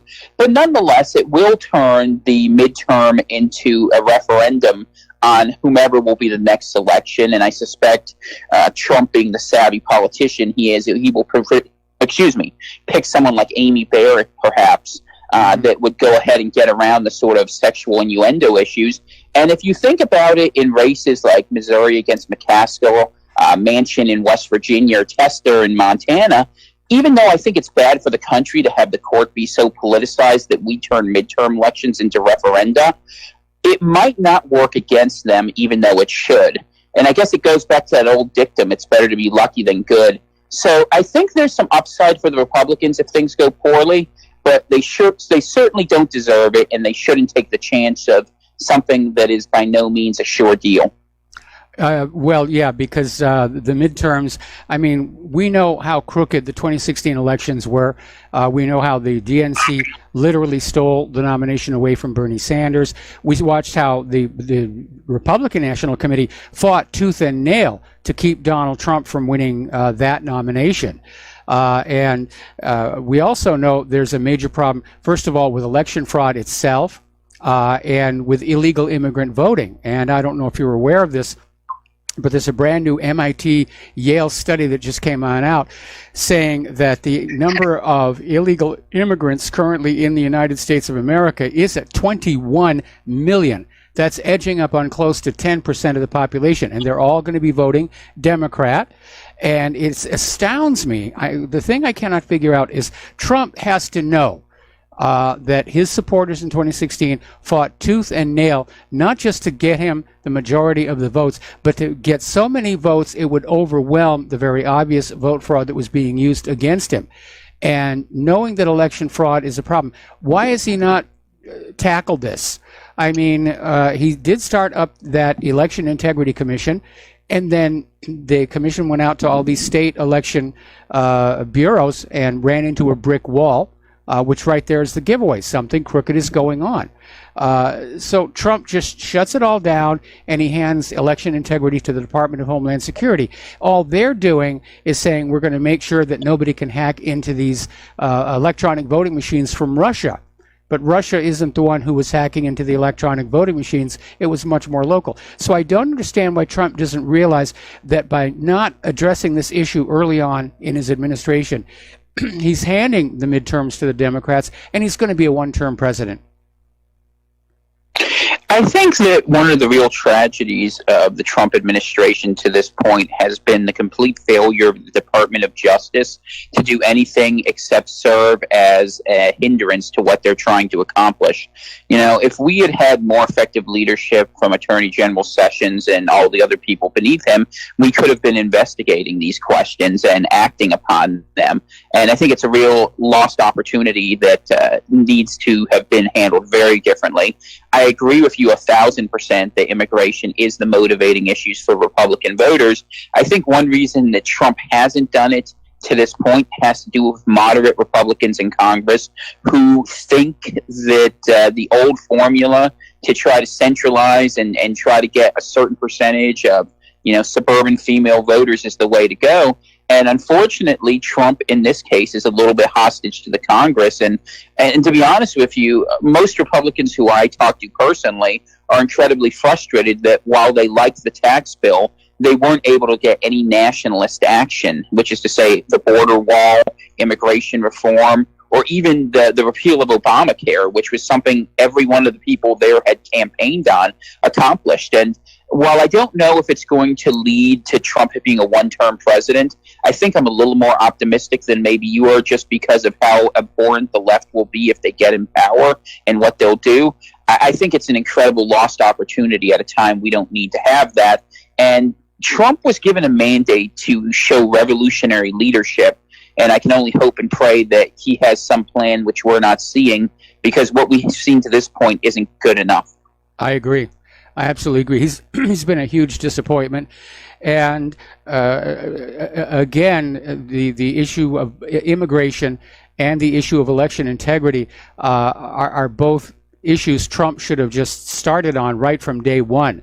The other big mistake I think Trump made was coming into the White House. He wanted to be magnanimous in victory, and he allowed all these Obama holdovers to remain in their jobs. Now, I'm sure Trump, coming from the world of business, was thinking that, well, they'll be loyal to me now because I'm the new boss, and that may be the way it works in the world of business. That's not how it works in Washington, D.C. Trump should have gone into that executive office building and just scraped it out clean right to the walls and brought in all new people from outside the Beltway who are not compromised by their existing connections with the so-called deep state. My concern for the November elections is there's going to be massive fraud. They thought they had it in 2016. They thought Hillary was going to be it, and it took them by surprise when Trump won. And I think they're going to just double down their efforts this time. They're not going to let it get that close. And so, again, I'm disappointed Trump just dropped the ball on this. Yeah, I agree with you about the election fraud. You know, I remember election night in 2016 that, they were looking for more votes in Michigan, which seems to have infinite votes coming out of Detroit whenever they're needed. Yes. Like there were some districts, precincts where there were more votes cast than actual voters registered. And that's why that recount disappeared, because they realized they couldn't go through with it or they'd show the fraud. I think it's incredibly disturbing that we have electronic voting. It's disturbing who owns those companies like Diebold, the connections they have to people like the Soros Foundation. And I'll tell you something interesting that I kind of learned. People don't trust the process. Tom, I'm sorry. I got to put you on hold. We got to take a break for commercials. Yep. And when we come on back in 3 minutes, we'll just pick right up on this topic. Aloha, America. Welcome back to our show here. And we're talking with Tom Kaczynski, author of the book, The Coming Civil War, which you can find at Amazon.com.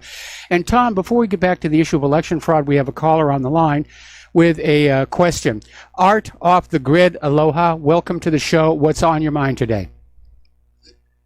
Hey, Mike. I'm kind of curious. I agree with you. At this point, I am of the opinion that Trump is definitely going to be a one-term president because of what we've seen thus far. Yes, he's done a few little oddball thingies here and there, but nothing that anybody I know of has really benefited from. But the big thing that sticks in the craw of myself and others that I know are, one, he talked about draining the swamp, and as you've stated, he goes in there and he keeps all these Obama holdovers. That's not draining the swamp. He talked about during the campaign he was going to, one of the first things he was going to do was have the Clintons and the Clinton Foundation investigated, and no sooner than he's declared the winner, he says, oh, I think the Clintons have suffered enough, and he lets that one go. That was a big disappointment for a lot of people. And then he caves, and knowing full well, I would hope he would know, under the Constitution, he has the full authority to say, no, these people cannot come into the country, and he's got that authority to dictate, immigration. He's got that authority, yes, he but does. yet he let Congress bully him into backing off. Tom? Yeah, so I agree with what the caller is saying here, and I think a lot of people are frustrated with that. I think one of the problems that Trump had when he came in there is that, as you said, he tried to be too magnanimous. But I think another problem was, he didn't have control over anything in the federal bureaucracy. And I'm not apologizing for Trump, but I'm saying that he should have, maybe like Andrew Jackson, come in with his own team ready to go and just go ahead and do things. But if the Congress wasn't willing to appoint his cabinet officials, run with a kitchen cabinet. And I think people wanted that sort of revolutionary leadership from President Trump. They haven't gotten it, and sometimes, the perfect is the enemy of the good. It would have been good had he kicked all those swamp dwellers out, and now we're stuck playing games that they love and they know best, that are just eating up the months of this administration. But I think this is the problem, right? So people are going to watch and see someone like Trump get in there, who I think was legitimate in his intentions, at least, to speak to reform, and see how badly he failed in terms of being able to accomplish it to this point, and then say, well, if we can't even have any success when we elect a president, what other options are left to us? And that's one of the premises of the book, which is that if the right wants to succeed, it's going to have to be very aggressive in acting against these institutions. Like, to be honest with you, the FBI, the CIA, all these entities, they deserve to be heavily examined. The Fed should be audited. These are things Republicans have been talking about for 10 or 15 years, yet no one ever seems to want to do it, because the donor class, which goes ahead and puts in the Republicans in the House and Senate, basically is part of a uniparty type system that really isn't representing the conservative views that many Americans hold. Yeah, absolutely. And, a lot of us, like the group that I run in, we're pretty knowledgeable about this. And we understand, as Colonel Allen West of Florida once said, the President of the United States is the CEO of a corporation known as the United States.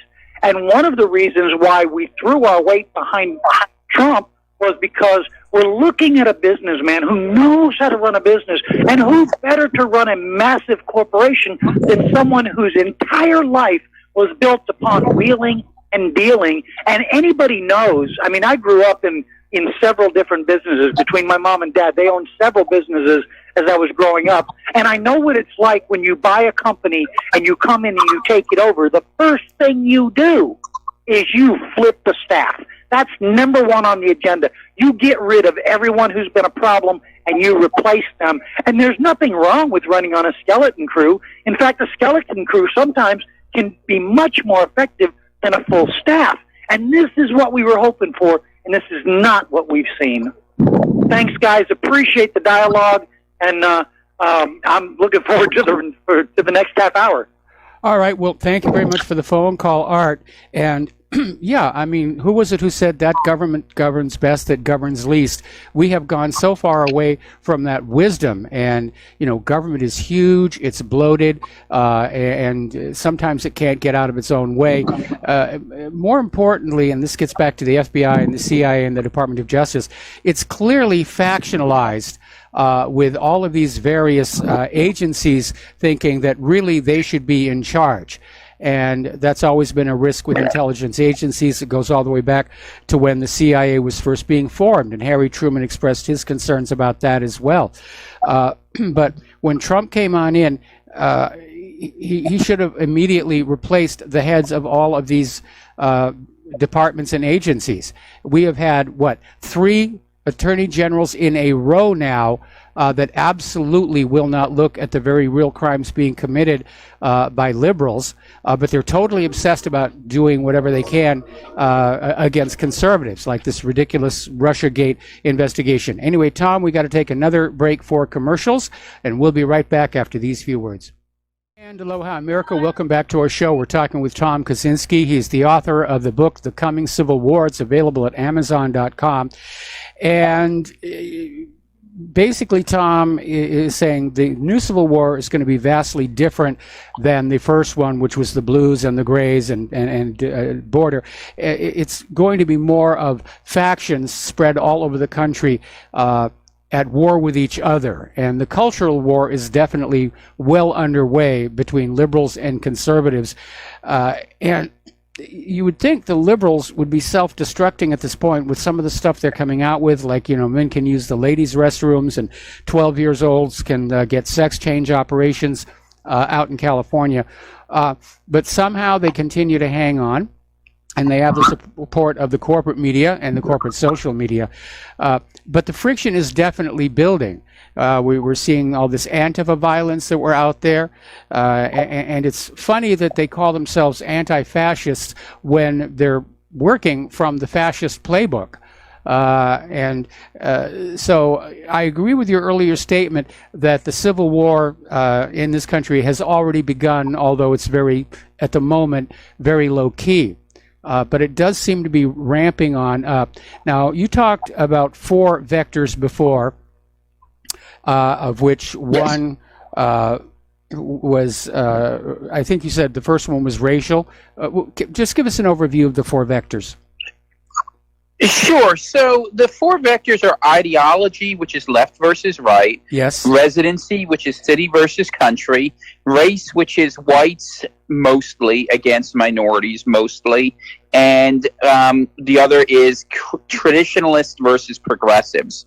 And here's the funny thing about it. Let's say things get to fighting, which we all pray it doesn't, but if it gets there and you don't know who are your friends and your enemies, you might know a couple of your neighbors, but that's it. What's going to happen is people are going to make a lot of assumptions based on stereotypes. Yes. It's a sane and rational thing to do when you have no other information.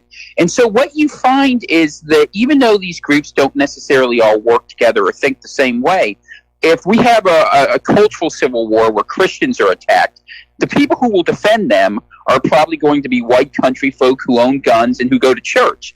Or if the Republican, if Trump, God forbid, was assassinated and there was an uprising, it would be Republicans who would be white country folk who own guns. And the same thing happens on the left. So what the unique thing this book realizes is that any one of these conflicts represents a fault line that is so heavily divided and where the lines line up so much between a group of 4 on one side and a group of 4 on the other side that we could end up in a fight very quickly because the left might want to pick the fight based on race and on their anti-white agenda that they go out there. Yes. Or the right might decide to pick the fight on, let's say passage in a future administration of limitations on the Second Amendment. But it doesn't really matter how the fight's picked because there's basically 2 groups of people. People who think America as it was good and we need to go back to that, and people who think America as it was bad and we need to transform it. And I don't know that you have an in-between ground that you can realize there. And what's really difficult is as that group of progressives gets larger and larger, the book goes into the demographics of this, who's coming into this country, who's having children, birth rates, voting habits. All of the things suggest that the left will win this fight if the right doesn't act decisively in this moment to change how America works. And if Trump doesn't do it, someone is going to have to emerge behind him and quickly who will follow through on all the promises that he made and then some. Yeah, I don't know who that might be. I mean, I was a big supporter of Ron Paul when he was trying to run for office. But as you know, our system is biased against third parties. And now we find out, because of 2016, that the party machinery is biased against the voters. And I remember when this whole big stink about Bernie Sanders came on out, Dianne Feinstein said it's perfectly okay for the party leadership to pick the candidate. Well, then why bother having primaries? That's what I want to know. They're just maintaining the illusion that we, the people, still have some control. But it's party politics. Again, like the old Soviet Union, the party picked the candidate, and by the time voters got to vote on anything, it was already decided. And we're seeing exactly the same system here. And as far as that middle ground goes, I think there could have been a middle ground. I'm obviously, raised in New England, raised conservative, but there are some things I think, progressives had some good ideas.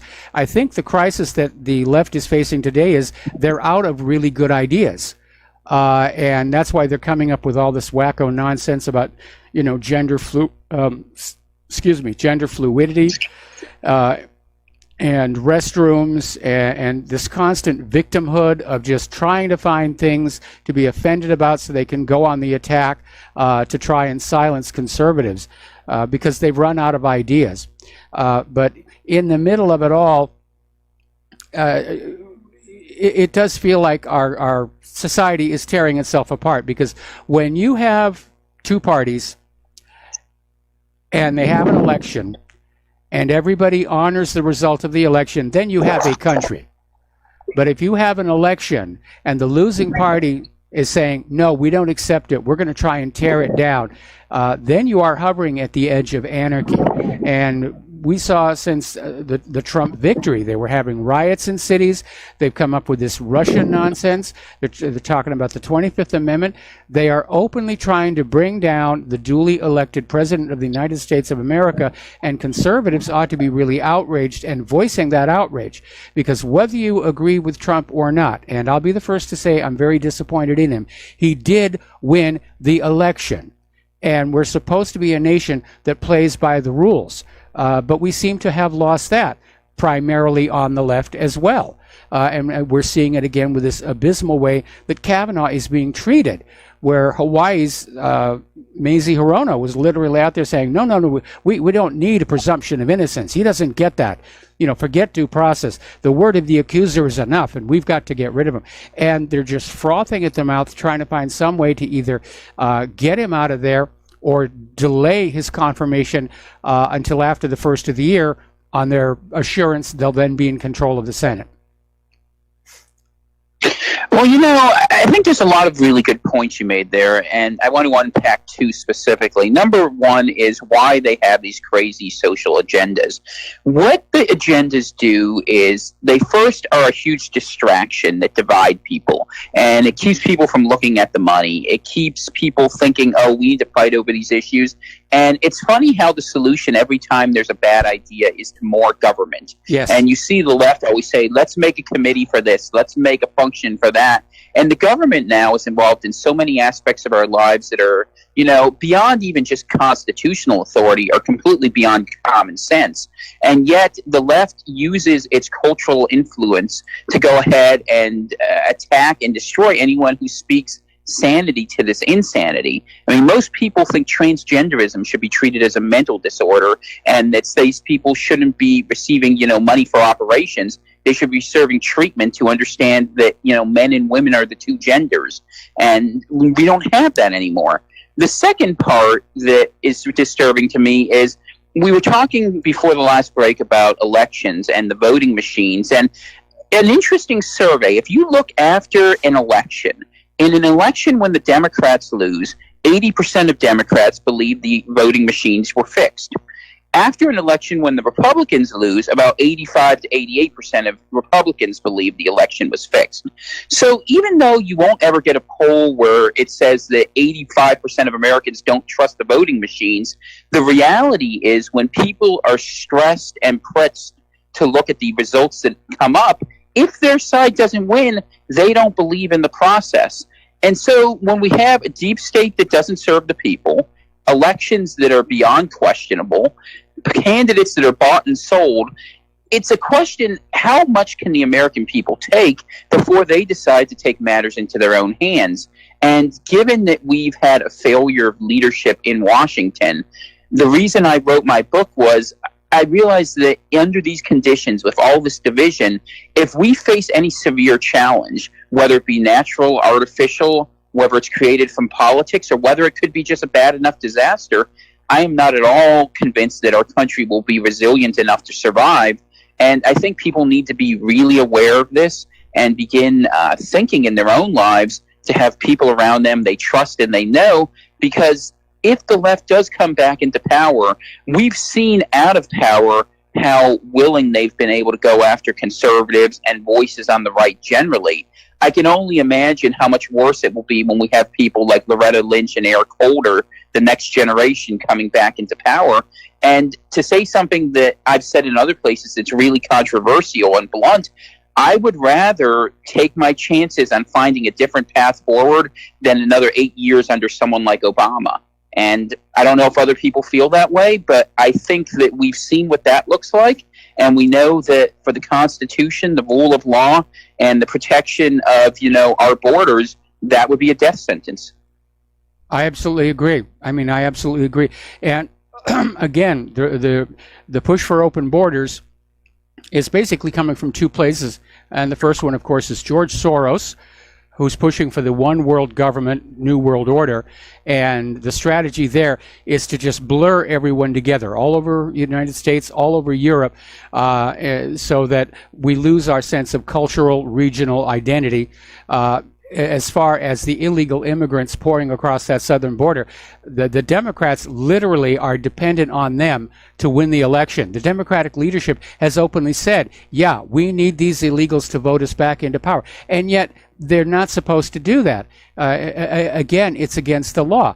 And great that Donald Trump is starting to build the wall and everything, but under Title VIII, the laws already exist to deal with this problem. You were talking before about another committee, more government, so forth and so on.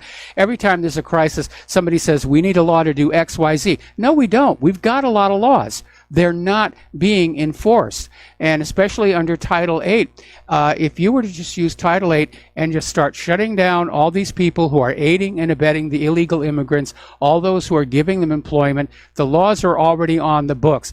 And as far as the secessionist cities and states that are running the sanctuary cities, there's a section of Title VIII there where these mayors and governors can be arrested and thrown in jail. Now, is this issue going to lead to a point where we might actually see states start to secede over these different points of view? We know there's been a lot of talk about it in California.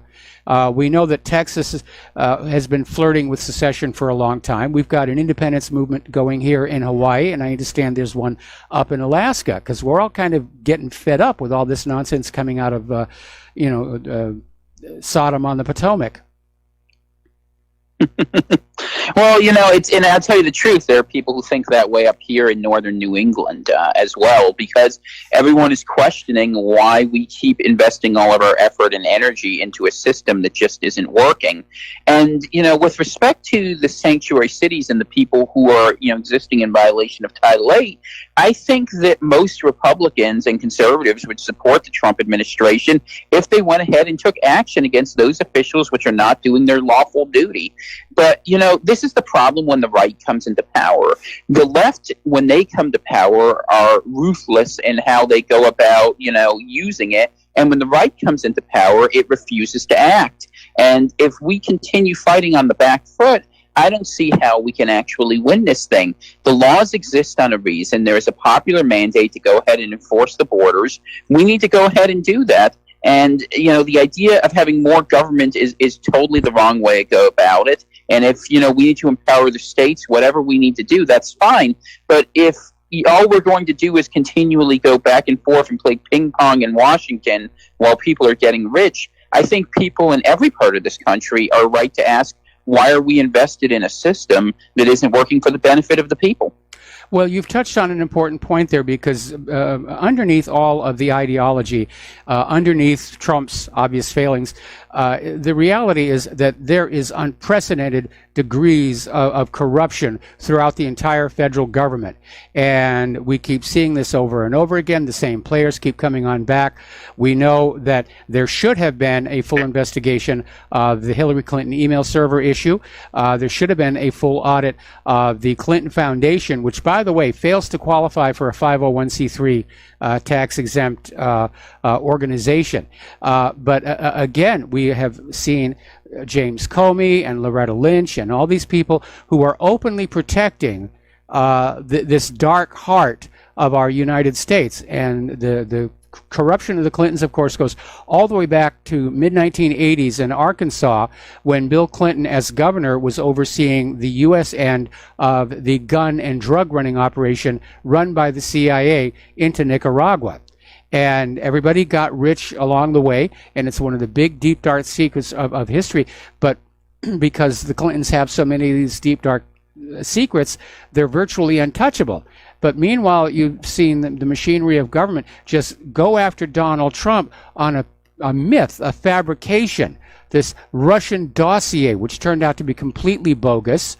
And Robert Mueller has been trying to find some way to link Trump with Russia for over a year and a half, millions of dollars involved, and he hasn't found it.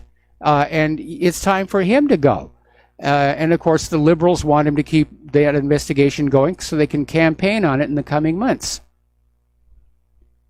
Well, absolutely. And, I think the other reason why we saw the Russia probe, to be honest with you, is to cover what the Democrats did themselves. Yes. You look at the sale to Uranium One of 20% of the United States uranium to Russia.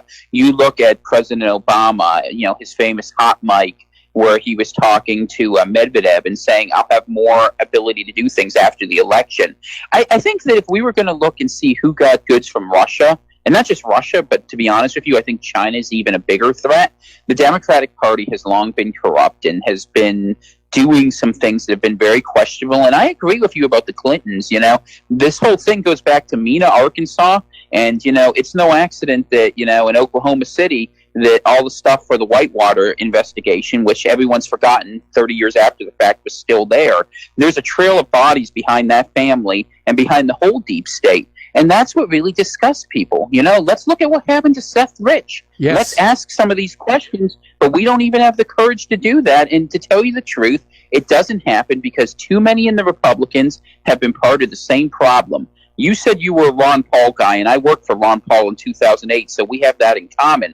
You'll remember back in 2012 the tricks that the Romney people played at the Republican National Convention then, where they basically rigged the whole system against him. This is the deep state. Yeah, that's the deep state. Okay, Tom, we got to take one more break for commercials. We'll be back with the last segment of our program after these few words. And aloha, America. Welcome back to our show. Last segment of our program today. We're finishing up here with Tom Kaczynski. He's the author of the book, The Coming Civil War. It's available at Amazon.com. And Tom, there's a lot of good information you shared with us, where unfortunately I'm going to have to agree with you that we may in fact be a lot closer to a major civil disruption than I was hoping to be the case. And you're right, it could break along any one of these lines: ideological, economic, immigration.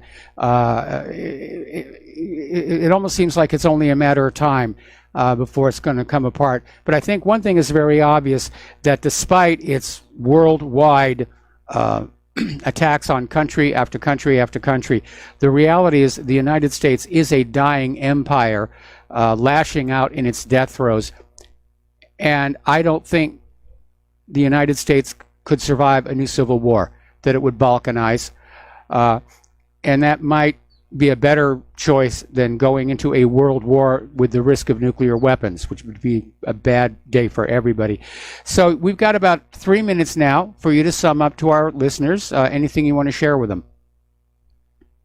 Yeah, I thank you for having me on, first of all. And to give people a little bit of optimism, I would just say that even though things do look very difficult, a lot of people want to believe in America. And if the right organizes itself and acts intelligently in the next 10 years, there's hope. We control the presidency. We still control the Congress. We control the judiciary. The military supports us. And most of the productive states and productive areas of this country are behind this. What has been lacking is not the ability of the majority, but just the vision and willingness to go ahead and do what's needed to take power. That's a difficult thing to say because it's going to force us to go to some very uncomfortable places where we can't do things the way we used to do them. Whether people would prefer that or to just let things die under the old rules is a question others will have to take. The books are designed to be easy to read. There's a lot of good factual information, like you said. Amazon.com. Please check out my writing. Also, my website is www.nationalright.us. It's an effort to unite all the different parts of the right so that we can be together and we can mitigate the risk.